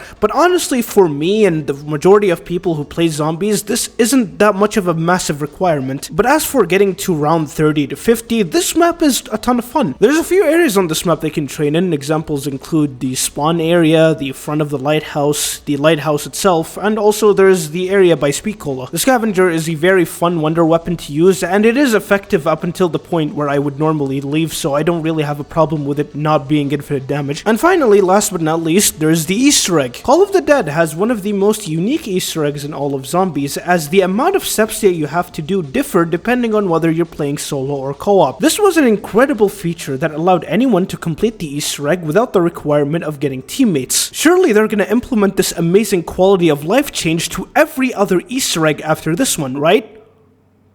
Like Ascension, this Easter egg is incredibly simple. The goal of the Easter egg is to free the OG characters from the bunker, and what you do to complete this Easter egg is to follow Richtofen's instructions. In solo, all you have to do is to destroy 5 generators around the map with explosives, flip a couple of switches in the power area, and finally kill a zombie with a VR11. In addition to doing the steps in the solo Easter egg, the co-op Easter egg requires you to get a vodka bottle for Nikolai, activating 4 radios in a certain order, setting the security dials to a certain code in the lighthouse, and finally activating foghorns in a certain order. Both Easter eggs take very little to complete, and the reward that you get out of it is every single time you kill George, instead of getting a death machine, you get a Wonderwaff, which is an amazing reward considering how simple this Easter egg is. Everything about this Easter egg was a massive step up over the previous Easter egg, and that's really the best way I would describe Call of the Dead. It was a massive step up over everything else before it. Despite the issues that people had with this map, I think the majority of people would agree that this is one of the best maps in this game. It really showed what the developers can do without any constraints. Due to this, a lot of people were very excited to see what the next DLC has to offer.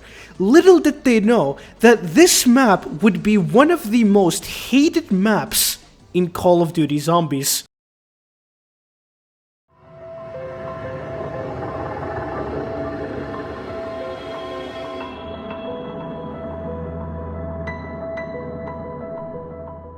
Shangri marks an interesting benchmark in Call of Duty Zombies, as it was the first Zombies map that was almost unanimously hated by everyone on release. The only other map that had similar animosity was 5, but the thing is, 5 wasn't as despised because it was a launch map that was accompanied by Kino Der Toten. Shang, on the other hand, was a DLC that people paid for. But despite that difference, these two maps were hated for pretty much the exact same reason: their take on difficulty. Shangri-La, however, took it a step further and made the difficulty more infuriating. On the surface, this seems to not be the case though. Shang offers more perks and a significantly more powerful wonder weapon, but despite that, people considered its difficulty to be more infuriating than 5. One of the first main contributing factors to Shang's difficulty was the map layout. Shangri-La is easily one of the most claustrophobic maps we've ever seen, with the only other map being more claustrophobic than it is Verrucht. The map was so small that people genuinely thought it was impossible to train in one specific area. Most areas on the map were impractical to train on, and the only areas with any sense of practicality would likely have something to throw the players off. For example, in the waterfall area, the water itself slows you down and there is this massive rock that blocks your way. But it wasn't just training that was difficult. Camping was also quite difficult as well. Normally, for a camping spot to be practical, zombies must come from one general direction,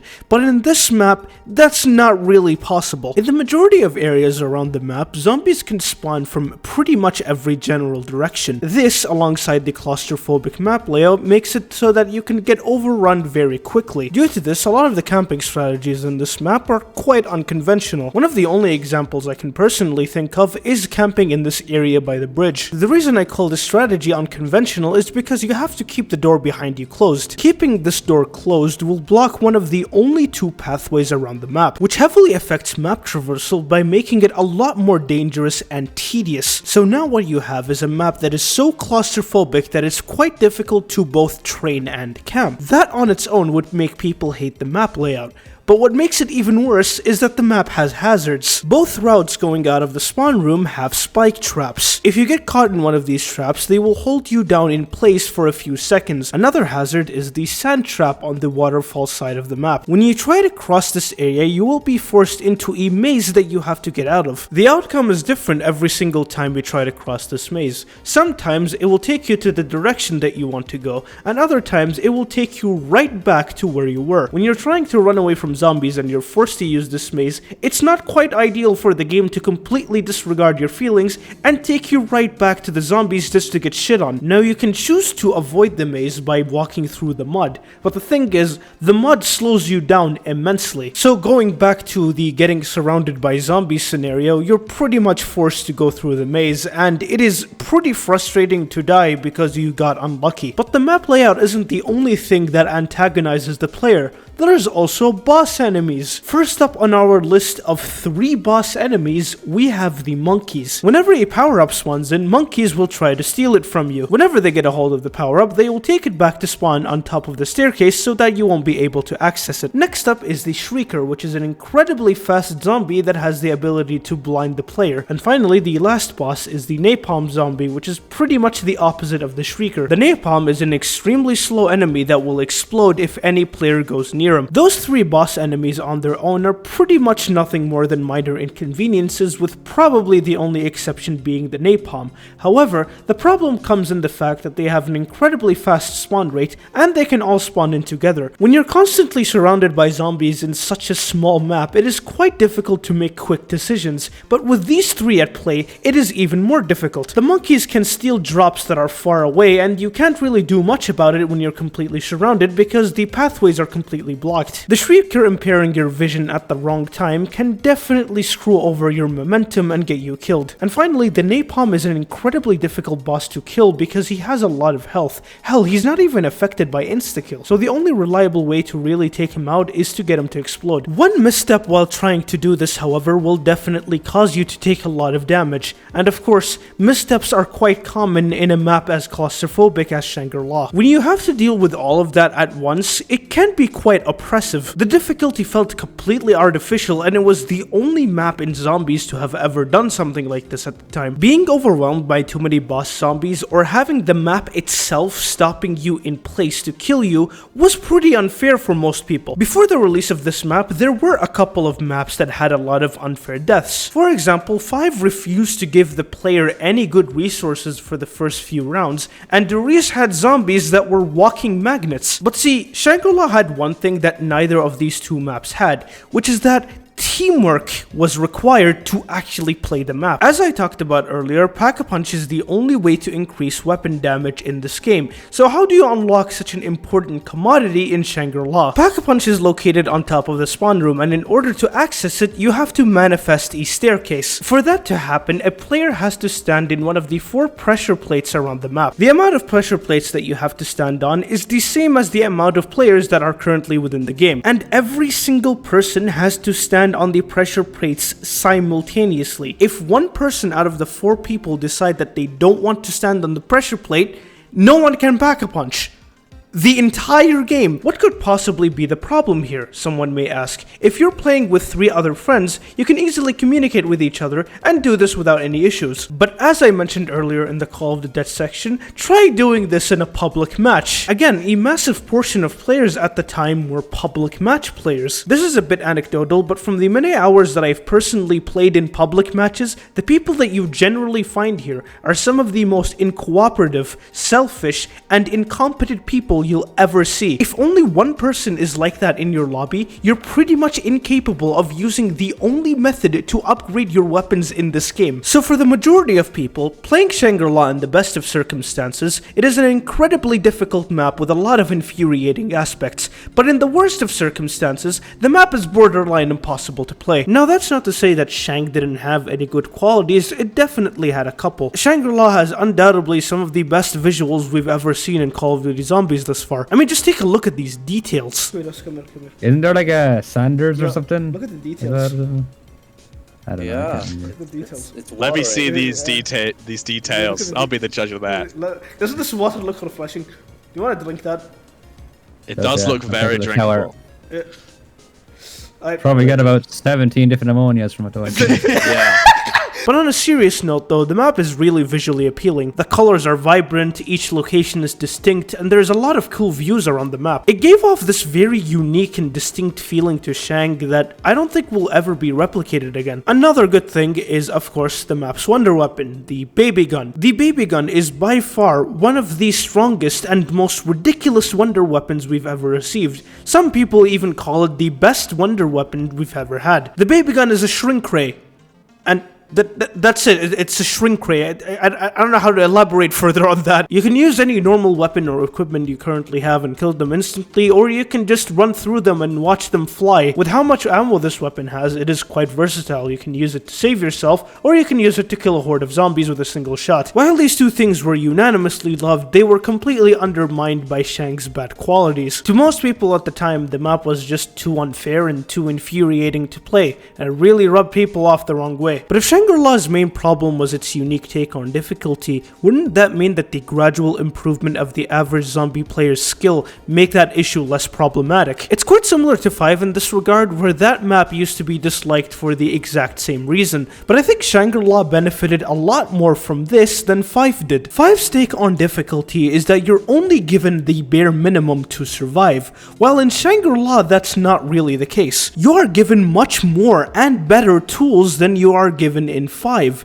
yet despite that it still manages to be a difficult map because of the space. With that in mind, you have multiple ways to go about playing Shangri-La, which makes the map a lot more replayable than 5. First off, you have multiple perk setups that you can choose, which means that there's more flexibility when choosing weapons, especially since now that you have PhD, you can actually use explosive weapons. Because of the ability to use explosive weapons, it is much easier to survive in smaller areas around the map. Speaking of which, Shangri-La no longer feels as claustrophobic as it used to be. If you play this map for long enough, you'll realize that there are multiple areas that you can train in if you get creative. There are so many, in fact, that you can even train in 4-player games. Another thing that's worth mentioning is, of course, the boss enemies. As I mentioned earlier, people didn't really like the boss enemies on this map, and they found them to be very infuriating. But for me personally, I don't really share the same opinion, because you can actually take advantage of these boss enemies. First, let's start off with the Shrieker, who has the ability to blind the player. But if you kill the Shrieker, he will explode and kill other zombies surrounding him. So you can kill an entire horde using the Shrieker. While you may not get much use out of this, the Shrieker himself isn't really a threatening enemy. However, when it comes to the other two boss enemies, you will get much more use out of them. Next up is the Napalm Zombie, which when he explodes will leave a pool of napalm on the ground. This napalm has the ability to damage the player, but it also has the ability to kill zombies. The best way I would describe it is that it's basically a moving fire trap. This aspect of the Napalm Zombie is quite useful in certain situations, especially if you get him to explode in a narrow pathway. But out of the 3 boss enemies we have, without question, the most useful out of the 3 is the monkeys. One aspect of the monkeys that I haven't mentioned up until this point is that whenever they pick up a power-up,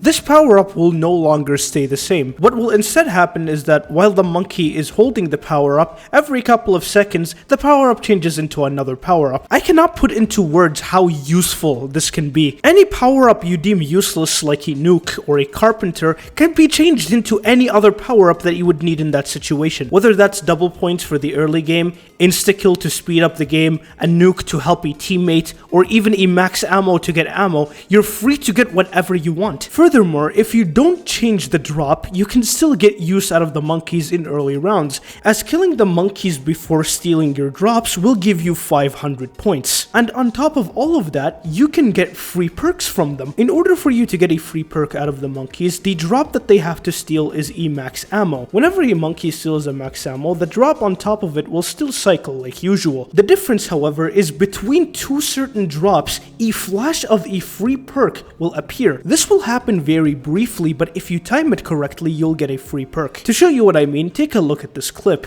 As you can see, a zombie drops a max ammo, and I'm waiting for a monkey to come in and steal it. As soon as the monkey steals the max ammo, I pay attention to whenever a free perk pops up. So in this scenario, the free perk pops up immediately after the max ammo in this cycle. Since this is the case, I simply wait for a max ammo to pop up again, and then I get the free perk just like this. Just for the sake of clarity, here's me doing it in game. Right.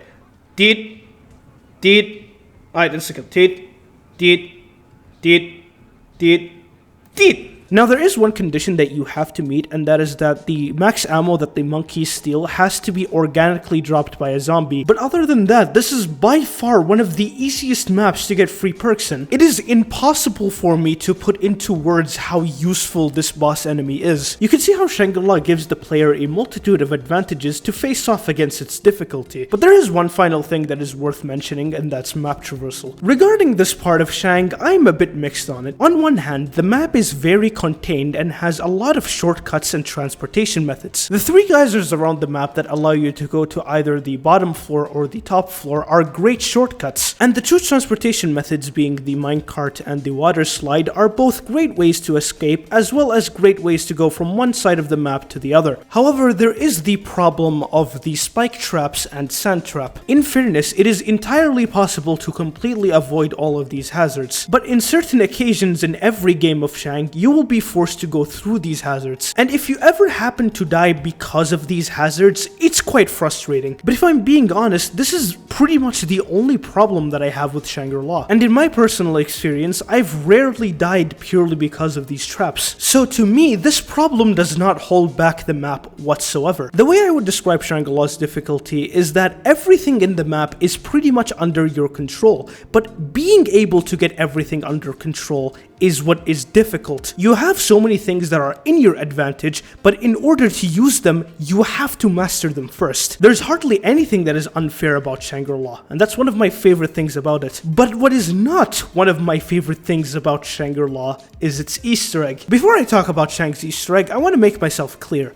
I don't hate this Easter egg. I don't think it's one of the worst. It's nowhere near that. This Easter egg genuinely has a lot of cool things about it, but the fundamental flaw that this Easter egg has is the 4-player requirement. Now you may be thinking, why wasn't I complaining about this in the Ascension Easter egg? It really boils down to the fact that Ascension's Easter egg was way too trivial for this to matter. The Easter egg was too short and easy, and the storyline behind it was very simple. And on top of all of that, the reward that you get out of it wasn't that noteworthy. But Shang's Easter egg has more complexity and more importance to the storyline, so in here it's much more of a valid complaint. What really gets me with this Easter egg is that it's one thing if the Easter egg requires 4 players, and it actually has a lot of steps that requires the input of every single player. A good example of this is Baird's Easter egg. Regardless of whether you're doing the Richtofen side or the Maxis side, a lot of the steps in both sides require every single player to cooperate. However, this is not the case in Shangri-La whatsoever. The first step of the Easter egg can be done in 2-player,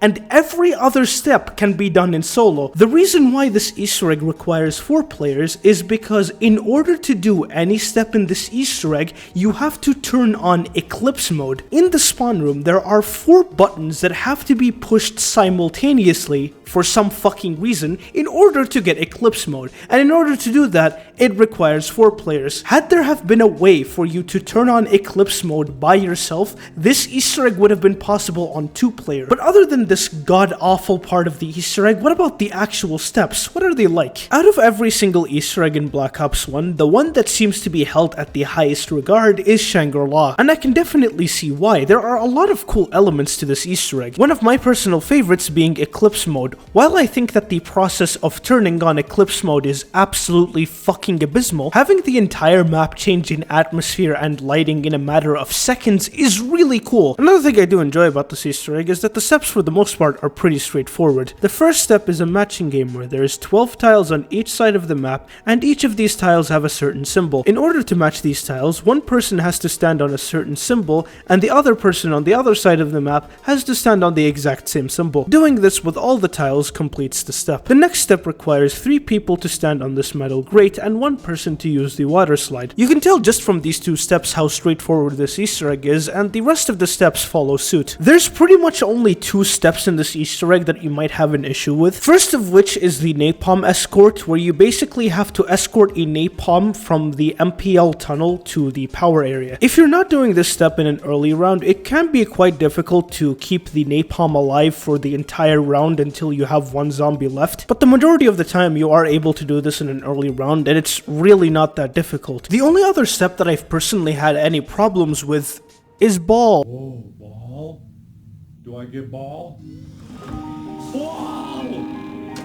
Yes! The step requires you to take this ball from the water slide to the AK-74U geyser, and in order to do this, you need the baby gun out of the box. When it comes to wonder weapons having low odds out of the box, the baby gun happens to be one of the lowest. This happens to be an issue in this case because this is the 3rd step of this Easter egg, and if you happen to be unlucky, it means that you have to take the Easter egg into later rounds. But other than these 2 particular steps, the rest of the Easter egg is pretty straightforward. The reward that you're given for completing Shangri-La's Easter egg is quite quite different from Call of the Dead and Ascension. Instead of giving you a weapon like the last two maps, it now gives one person every single perk in the map, permanently. What I mean by permanently is that if that person happens to go down and then gets revived, the perks will not go away. Now you may be thinking, why is it that Shangri only rewards one person with every single perk and doesn't reward the entire team like it does in future Easter eggs? Contrary to what some of you might think, it is actually possible for every single player to get this reward. However, you are required to do something in particular in order for it to happen.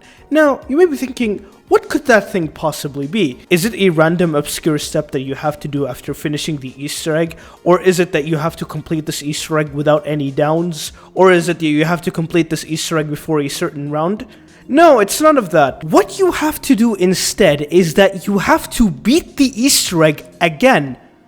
3 times. Now, in fairness, this Easter egg is not that long, but being forced to complete such a task 3 more times is absurd. But that aside, this Easter egg for the majority of people was a massive step up over the last 2 Easter eggs. The steps in this Easter egg are way more interesting and refined than they were in the last 2 Easter eggs, and this Easter egg had a lot of really cool set pieces like eclipse mode or shrinking down that large meteor into the focusing stone. However, what some people might consider to be the most important aspect out of this Easter egg was the storyline that came with it. Now, the last 2 Easter eggs did have some storyline to them. Ascension followed the story of Gersh, and Call of the Dead followed the story of the actors. But the thing about these 2 Easter eggs is that their story wasn't really explored that much. Shangri, on the other hand, covers its story in a lot more detail. Shangri covers the story of 2 explorers called Brock and Gary. I'm not gonna go into much detail about this story, but it is one of the more interesting parts of Call of Duty Zombies. It really added a lot of world building to Call of Duty Zombies,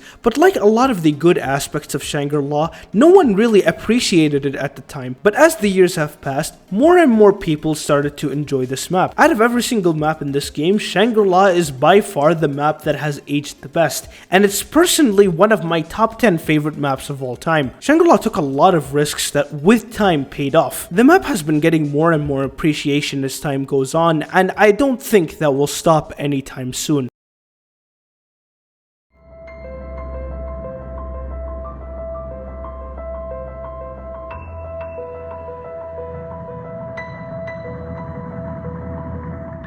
Before I talk about Moon, I think it's more important to first talk about the DLC in its entirety. The Black Ops 1 DLC Resurrection is quite possibly one of the most unique DLCs we've ever received in Call of Duty. The way that map packs used to work in Treyarch games was that each DLC would have 4 multiplayer maps and 1 zombies map. With the last DLC of Black Ops 1, however, this was completely changed. Instead of getting 4 multiplayer maps and 1 zombies map, you got 5 zombies maps. One of these 5 maps was a brand new map, and the rest were remasters of the World at War maps. Regardless of the way that you perceive these maps, getting 5 maps for the price of only $20 was a massive deal. If you were only playing Call of Duty for the zombies, then what this DLC would be is buying an entire full game and all of its DLC for almost a fifth of its price. However, were these 4 remastered maps better than the originals? First, let's go over the universal changes in all of these maps. First off, we have one of the most important changes, and that's the engine. As I talked about earlier, the zombies in World at War are extremely buggy. They have the ability to stop you in place while swiping at you. Along with this, player movement in general was quite clunky, so when you combine the two,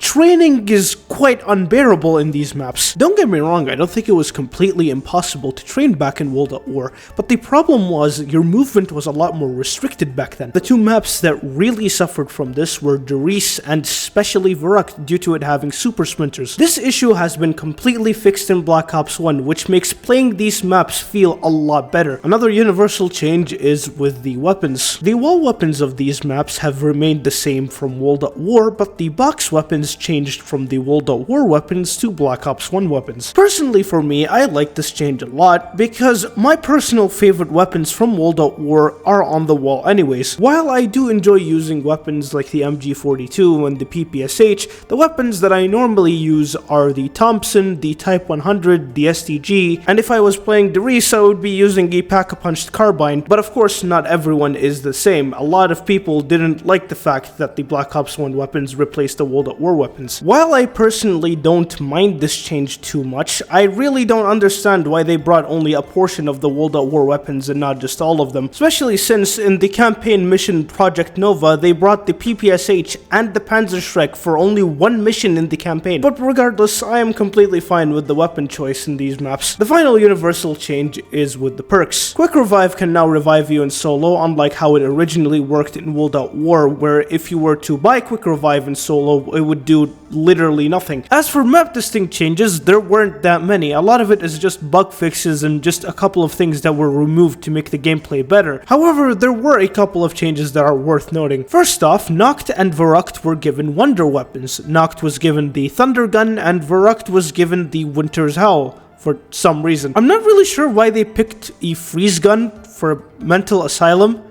Maybe there's some sort of relation there, I'm just not seeing it. Regardless of how illogical I think this is, having a wonder weapon, even if it's a terrible wonder weapon, is still better than not having a wonder weapon at all. Speaking of wonder weapon, one of the biggest changes in this pack is the fixed Wonder Waff on Der Riese. In World at War Der Riese, if you were to accidentally zap yourself using the Wonder Waff, it will completely deactivate Juggernog. The only way you were able to fix this is by killing yourself and rebuying the perk, which is completely impossible in solo. This bug with the Wonder Waff made the wonder weapon completely undesirable. People were literally forced to pick between either the strongest weapon in the game or the most valuable perk in the game. Thankfully in Black Ops 1 this issue has been fixed and you are no longer forced to make such a ridiculous decision. I would say that overall the maps have definitely benefited from this remaster. However, there was one distinct change to these maps when you're playing them solo that not a lot of people enjoyed. In World at War, if you were playing any map that wasn't Der Riese in solo, there would be a cap of 24 zombies per round. What that means is that the amount of zombies that will be in a particular round will never go over 24 zombies,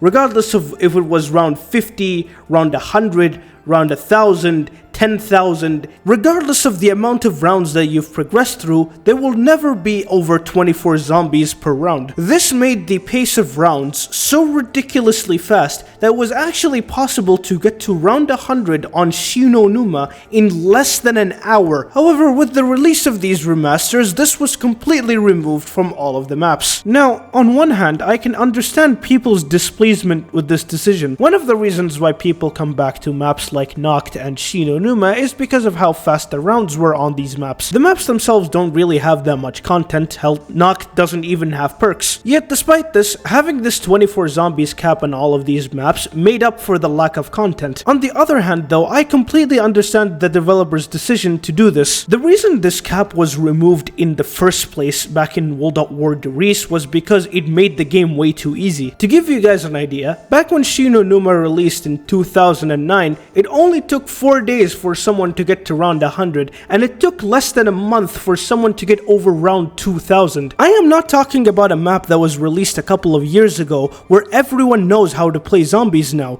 No, this map released before the invention of Pack-a-Punch. People literally had no idea what they were doing and they were still getting that high of a round. No wonder why they completely removed this in Black Ops 1. Could you imagine how easy those maps would be? But here lies the fundamental problem with these remasters. If the only reason why people were coming back to play the World at War maps was because of how glitchy they were, then that means that people weren't playing those maps for their content. Let's go over the maps one by one and see how good they actually are. Kino Der Toten is the most bare bones map in existence, where the biggest feature on the map is the mystery box. Adding on to this issue is that the map has some of the slowest rounds in existence. The reason for this is that instead of the zombies spawning by the windows, they instead spawn really far away. These two particular particular things weren't that much of an issue back in World at War. The feel that the original Kino Der Toten was going for was that of isolation and eeriness, so the zombies being as slow as they were and your weapons being as weak as they were part of the experience. Black Ops 1 Knocked, however, does not really go for that experience at all. The sound design and the map's lighting were altered in a way that completely removed the eeriness from the map, and the Marines that originally had no coasts were replaced with the OG cast, which removed the isolation aspect from the map. So with the most fundamental aspect of the map being removed, all you're left with is the ridiculously slow rounds. I've played a couple of games of this and it normally takes me over 15 minutes to get to round 10. It's just such a tedious experience that is just not worth playing at all. Verrückt and Shinonuma, on the other hand, are much better experiences, which isn't really saying that much because the bar is set so fucking low. Verrückt is a lot more fast-paced, it has perks, and it's a bit more difficult. It serves as a good quick challenge that you can do from time to time, but it's nothing more than that. Shinonuma isn't a map that I particularly dislike, however, it is quite an uninteresting experience. The map's main strength was that it had the fastest high rounds in all of zombies, and the reason that was the case was because of the 24 zombies cap I mentioned earlier. Now that that has been removed, the map has lost its only interesting factor. Thankfully, Derice has benefited the most out of these 4 maps from this remaster. It is honestly the only map out of these 4 remasters that is actually worth playing. Derice is quite enjoyable for a lot of the reasons that Kino is enjoyable, but does it actually play better than Kino? I think so. What makes it better than Kino for me is the lack of Nova crawlers and the addition of the World at War wall weapons. I don't think that it's significantly better than Kino, but it's definitely a bit better. The quality of these remasters are definitely all over the place, with most of it being negative, but as I said in the beginning of this section, regardless of how I perceive these maps, the fact that you get them in addition to a brand new map is good enough to excuse their quality, especially since that particular map was by far the biggest experience we've received yet.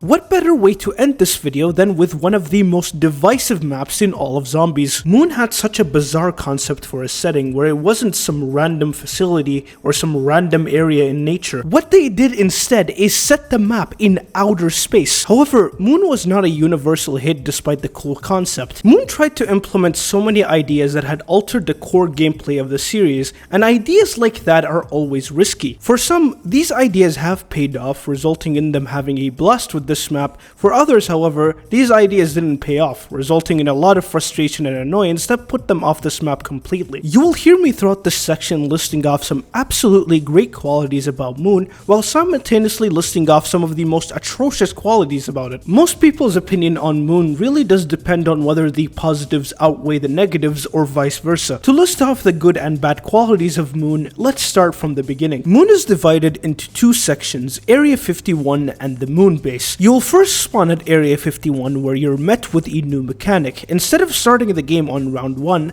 the game will begin without a round counter where zombies will infinitely spawn as long as you're in Area 51. Initially, the zombies will have low health and speed similar to how they would be in round 1, but afterwards, every few seconds they will gradually get stronger and faster. The good thing is though, there are a lot of resources that are in Area 51. Area 51 has Jug, Speed Cola, and Pack-a-Punch. One of the 2 perks will be available at the start, while the other perk will be available the next time you visit Area 51. With these things being available, you have multiple ways to start the game. You can play it safe and immediately leave Area 51 as soon as the teleporter to the Moon Base opens, or you can stay and get a few thousand points from the zombies. You can use those points to buy one of the 2 available perks I mentioned earlier, or if you really want to, you can Pack-a-Punch your pistol. And if you don't want to do either of these things, you can save those points and use them on the Moon Base to open up the doors. Regardless, you'll get a massive advantage before the game even begins. Once you're done, you can use the large teleporter to go to the Moon Base itself where the rounds actually start. Once you arrive there, you are met with the 2 main features of this map, the lack of oxygen and low gravity. In any area of the map that doesn't have oxygen, you are forced to wear a spacesuit, as not wearing it will cause you to slowly suffocate, leading to your death. Areas that don't have oxygen will also have low gravity that affects you and the zombies. Your movement is similar to how it normally is while playing, but the difference is that jumping will allow you to float in the air, and zombies are affected in the same way where they float while running at you. This causes their movement to be less predictable than usual, but it still isn't impossible to train the zombies in low gravity. The purpose of this feature is to immerse players into the moon setting, but it has its issues. First off, your movement is quite clunky while you're floating, as you can't really move left or right, you just basically move in one straight line. So if you accidentally jump in a certain direction that you didn't want to go, you can't really do much about it. Now of course you can just be more careful, but that leads us to our next problem. Running in a low gravity area will occasionally cause you to randomly float without jumping. What I mean by that is while you're running, the game will essentially force you to jump in a certain direction, and it's completely random. It doesn't matter if you're in stairs or in flat ground, it will just randomly launch you. This can be quite an issue if the direction that it launches you to happens to have a group of zombies. Thankfully though, you can pretty much avoid the low gravity mechanic if you turn on the power and you stay indoors. But even these areas aren't completely safe from this mechanic. This is due to one of the most hated features on this map: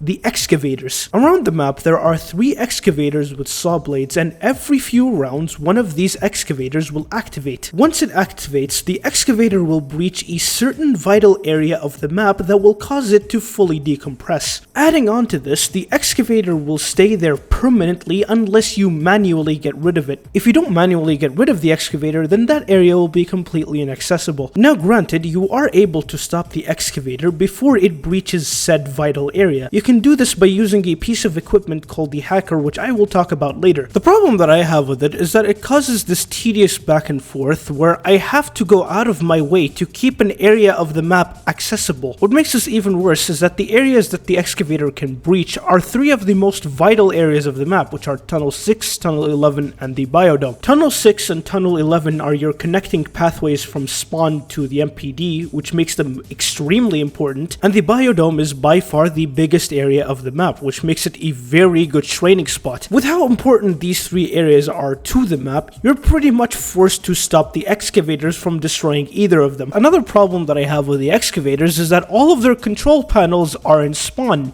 for some fucking reason. I'll get into my issue with it gameplay wise, but logistically it makes no sense. Why would you put the control panel of a demolition vehicle here where you can't see the demolition vehicle? Just look at how far the excavators are from here. Nitpick aside, the fact that all of the control panels are here means that if you're either training by the teleporter outside or you're training in the biodome, you have to go all the way across the map just to stop the excavator. It's one thing if you're doing this to get some kind of cool reward, but you're doing this just to keep the map intact. If you're gonna force me to do this, at least give me some cool reward and not just 1000 points. A reward that is not that useful past round 10 is not worth all of that effort. Speaking of things that are not worth their effort, let's talk about boss zombies. Moon introduced 2 new boss enemies, the first of which is the teleporting Nova Crawler. These guys only spawn in one area of the map, which is the labs, and the only difference between them and the original Nova Crawler is that they can teleport. They don't teleport that often, and when they do, they only teleport in close proximity to you, so they're not that problematic. The second boss zombie, on the other hand, is a completely different story. The second new boss enemy is the astronaut zombie. The astronaut will spawn as soon as you teleport to the moon base in the beginning of the game, and he will constantly follow the nearest player until he catches him. He behaves similarly to George in Call of the Dead, but with the exception of a couple of things. For one, the astronaut zombie only walks slowly and will never sprint at you like George. And 2, the objective of the astronaut is not to kill you, but rather to catch you. Whenever the moon man catches you, he will teleport you to a random place in the map, fully red screen you, and take one of your perks. Now you might be thinking, well, he does have a ridiculously broken ability, but maybe he rewards you with something cool when you kill him, right? Unfortunately for you and I, that is not the case. He does not reward you with anything cool. As a matter of fact, he doesn't reward you with anything at all. Alright, his ability is outright broken and he does not reward you with anything whatsoever. But maybe maybe he's really easy to kill to compensate for all of that bullshit, right? Unfortunately for you and I, that is only the case initially. When the astronaut first spawns in, he is very easy to kill, but every single time you kill him, he comes back the next round with more health. And if you kill him again, he will come back again next round with even more health. And even with all that talked about, that is not the worst thing that he can do. The worst possible thing that the astronaut can do is whenever you kill him and he spawns back next round, he spawns beside you. Like in this clip, for example, I was standing right here using the death machine, and suddenly he spawns to my left. If I didn't have a death machine there, he would have grabbed me and I couldn't have done anything about it. The astronaut pretty much encompasses every single terrible aspect a boss zombie can have. He's designed to not be a direct threat to you, but rather to just revoke some of your progress. He can catch you off guard in a way that is impossible to react to. He can potentially be borderline unkillable, and he rewards you with absolutely nothing. All of these factors combine together to create what is quite possibly one of the worst designed boss enemies in the series. But even with all that said, the astronaut is not the worst part of Moon. What I personally believe to be the worst designed part of Moon is something that I talked about in the very beginning. Area 51. When I was talking about Area 51 in the beginning of this section, I was talking about how beneficial it was to the start of your game. But what I didn't talk about is Area 51's role in the middle of the game. In order to go back to Area 51, you have to open up the majority of the map and access the teleporter on top of the MPD. When you come back to Area 51, the perk that you initially had at the start of the game will be switched to the second perk. So for example, let's say that in the beginning of the game, the perk that you had access to was Jug. What that means is that the next time you go to Area 51, Jug will be switched with Speed Cola, and that the third time you go to Area 51, Speed Cola will be replaced with Jug. What this means is that if you want one of these two perks, you can only access them once every 2 visits. So say that your last visit to Area 51 had Jug. If you teleport back to the moon base and at any point you die, you have to go back to Area 51 twice just to get Jug back. Furthermore, you can only teleport to Area 51 once around. What this means is that in the worst of circumstances, you may be forced to play 2 full rounds without Jug. Despite this being quite possibly the most hated aspect of Moon, some people would actually defend this decision. One of the most common points that I've seen Moon defenders make is that you should make your first teleportation in advance so that whenever you down, you'll only have to teleport once. Now, of course, I completely agree that you should do that, as that's the smart thing to do. But the thing with this precaution is that it's not fixing the issue, but it's eluding it. You still have to go back to Area 51 twice. What this precaution does is that it removed the problem of unfairness and replaced it with a problem of tediousness. And while that is a significantly easier problem to deal with, it's still a pain in the ass. Neither of these two problems should exist in the first place. Oh, and by the way, I haven't even gotten to the worst of this yet. All of that I just mentioned, that only applies to solo. I haven't even talked about co-op yet. So what's the difference between solo Moon and co-op Moon, you ask? There's a lot of things to consider, like for example how high ping affects the gravity and makes it significantly worse. But there's one key difference in co-op that makes Area 51 even worse than it already is. In order to use any of the teleporters on Moon, every single player has to be standing on it. So let's say that one of the 4 people playing loses Jug. In order for them to get it back, they have to drag their teammates to Area 51 twice. All of your teammates have to stop what they're doing just to accompany you when they do absolutely nothing else. I've seen so many people complain about Shangri-La's pack-a-punch system due to it requiring the entire team to cooperate, but I've never seen that many people complain about Moon, despite it being much worse, because in this map, the problem applies to both pack-a-punch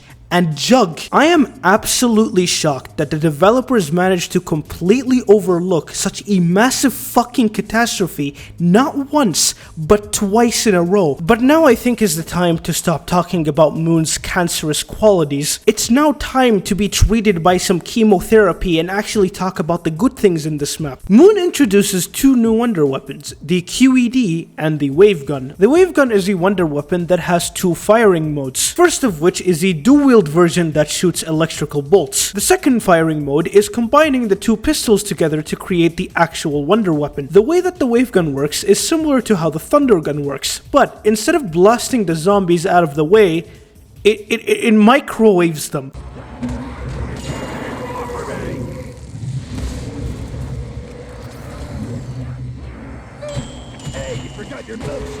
There's still another wonder weapon that we have to talk about though, and that's the QED. QEDs are tactical grenades that when thrown will cause something random to happen. I'm only gonna mention a few of the notable things that the QED can do because there's literally too many for me to list in this video. Not only that, but some of these effects are so rare that I've literally never got them in gameplay. So with that in mind, I'm gonna only list off the most notable effects that I've personally gotten. It can manifest weapons that will either kill the zombies for you or be available for you to pick up and use. These weapons range from regular box weapons like the G11 to actual wonder weapons like the Gersh device. QEDs can also spawn random miscellaneous things like an explosion or a drop, and QEDs can also teleport you to a random place in the map. And finally, QEDs can produce effects that detriment players. I have not recorded any of these effects, but according to the Call of Duty wiki, it can apparently do these things. QEDs can close doors, can take away some of your points, some of your ammo, hell, one of your perks, and could even down you. However, these seem to be extremely rare, as again, I've literally never gotten them before. All of that talked about, and I'm still only scratching the surface with what the QED can do, but QEDs aren't the only thing in this map with numerous miscellaneous abilities. Moon introduces a piece of equipment called the Hacker, and I think its ability is self-explanatory.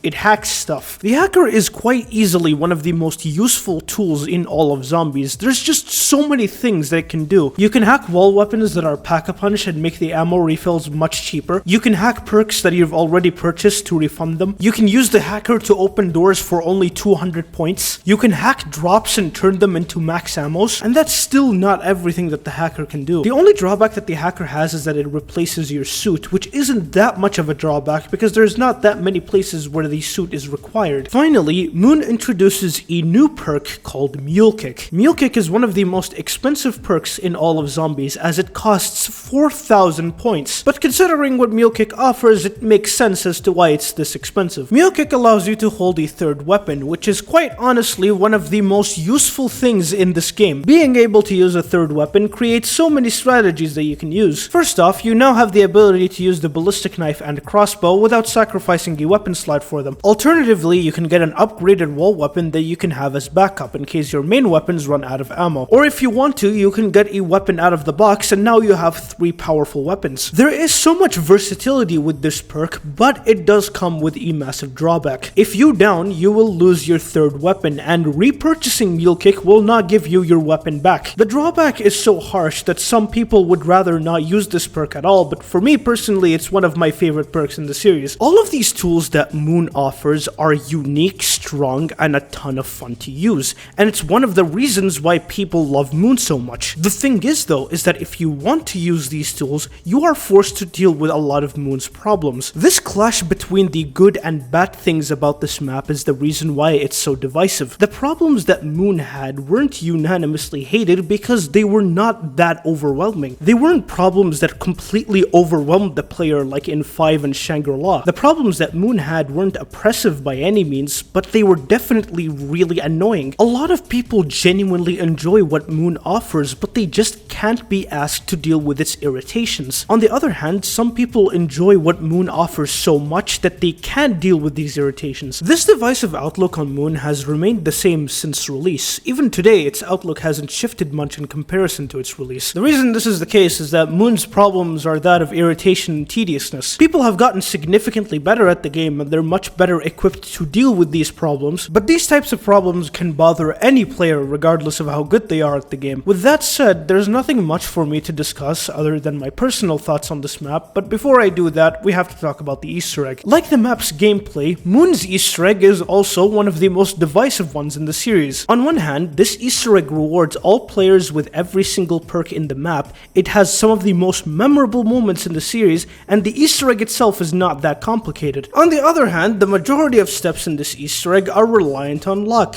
which is really cancerous. Not only that, but this Easter egg requires you to do it with at least 2 players. Now you may be thinking, in the Black Ops 3 version of this map, you can do the Easter egg solo, so why does it require 2 players in Black Ops 1? The reason that this Easter egg requires 2 players is even dumber than the reason why it requires 4 players in Shang. So in order to beat Moon's Easter egg, you have to beat Call of the Dead and Shangri-La's Easter eggs. If you've completed both Easter eggs and you go into a game of Moon, Richtofen will have the Vril device, which is this tiny thing here. In solo, however, regardless of whether you've done the Easter eggs or not, the Vril device will not spawn. That is just so awesome. I'm not gonna even bother going into why this is so stupid, so I'm just gonna go into the Easter egg itself. The first luck-based step of this Easter egg requires you to get the wave gun out of the box and for the excavator to hit tunnel 6. Both of these things require luck, more specifically, the excavator. Real quick, here's a summary of how the excavators work on Moon. Every few rounds, one of the 3 excavators will activate, and it's completely random. You literally have zero control on which excavator you'll get. If you don't get the excavator you need, you'll have to wait another few rounds. What that means is that if you're unlucky, it's possible that you may have to do this step in the 20s or even the 30s. Now granted, it doesn't happen that often, but the fact that it can happen in the first place is really frustrating. Once the excavator hits tunnel 6, you use the hacker to take it out of the tunnel,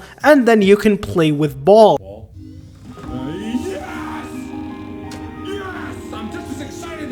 Afterwards, you have to fill up a soul box, and then you move to another luck-based step. The next step requires that you operate this table in the spawn area of the map. To do this, you need to pick up a tube, and you also have to get some plates. In order to get these plates, you have to go to Area 51, throw a grenade here, and then throw a Gerst device at it. Next, you teleport, and then you throw a QED at the quick revive machine. The 2 requirements for this step, which are the Gerst device and the QED, are 2 wonder weapons out of the box. So in order to beat this Easter egg, not only do you need a certain mechanic of the map to be in your favor, which you have absolutely no control over, but you also have to get 3 wonder weapons. Moon's Easter egg is easily one of the most luck-dependent ones in all of zombies, and that's why it was so controversial. However, that is not to say that it didn't have any redeeming qualities. Moon's Easter egg, while controversial, still had some of the most memorable moments in the series. First off, you finally got to see the main antagonist of Black Ops 1, which is Samantha.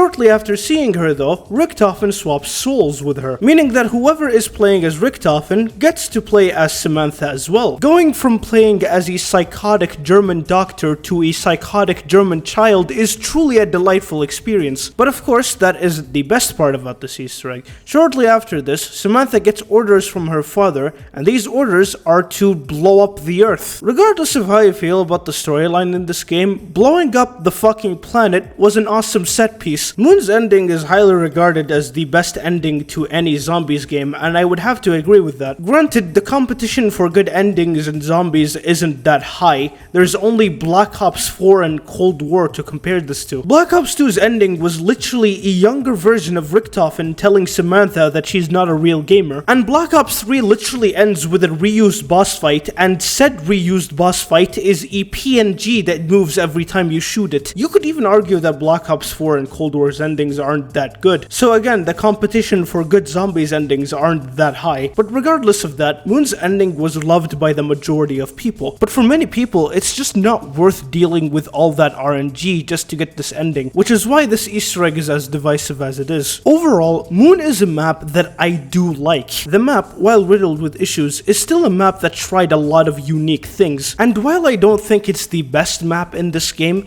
it's definitely the map that I respect the most.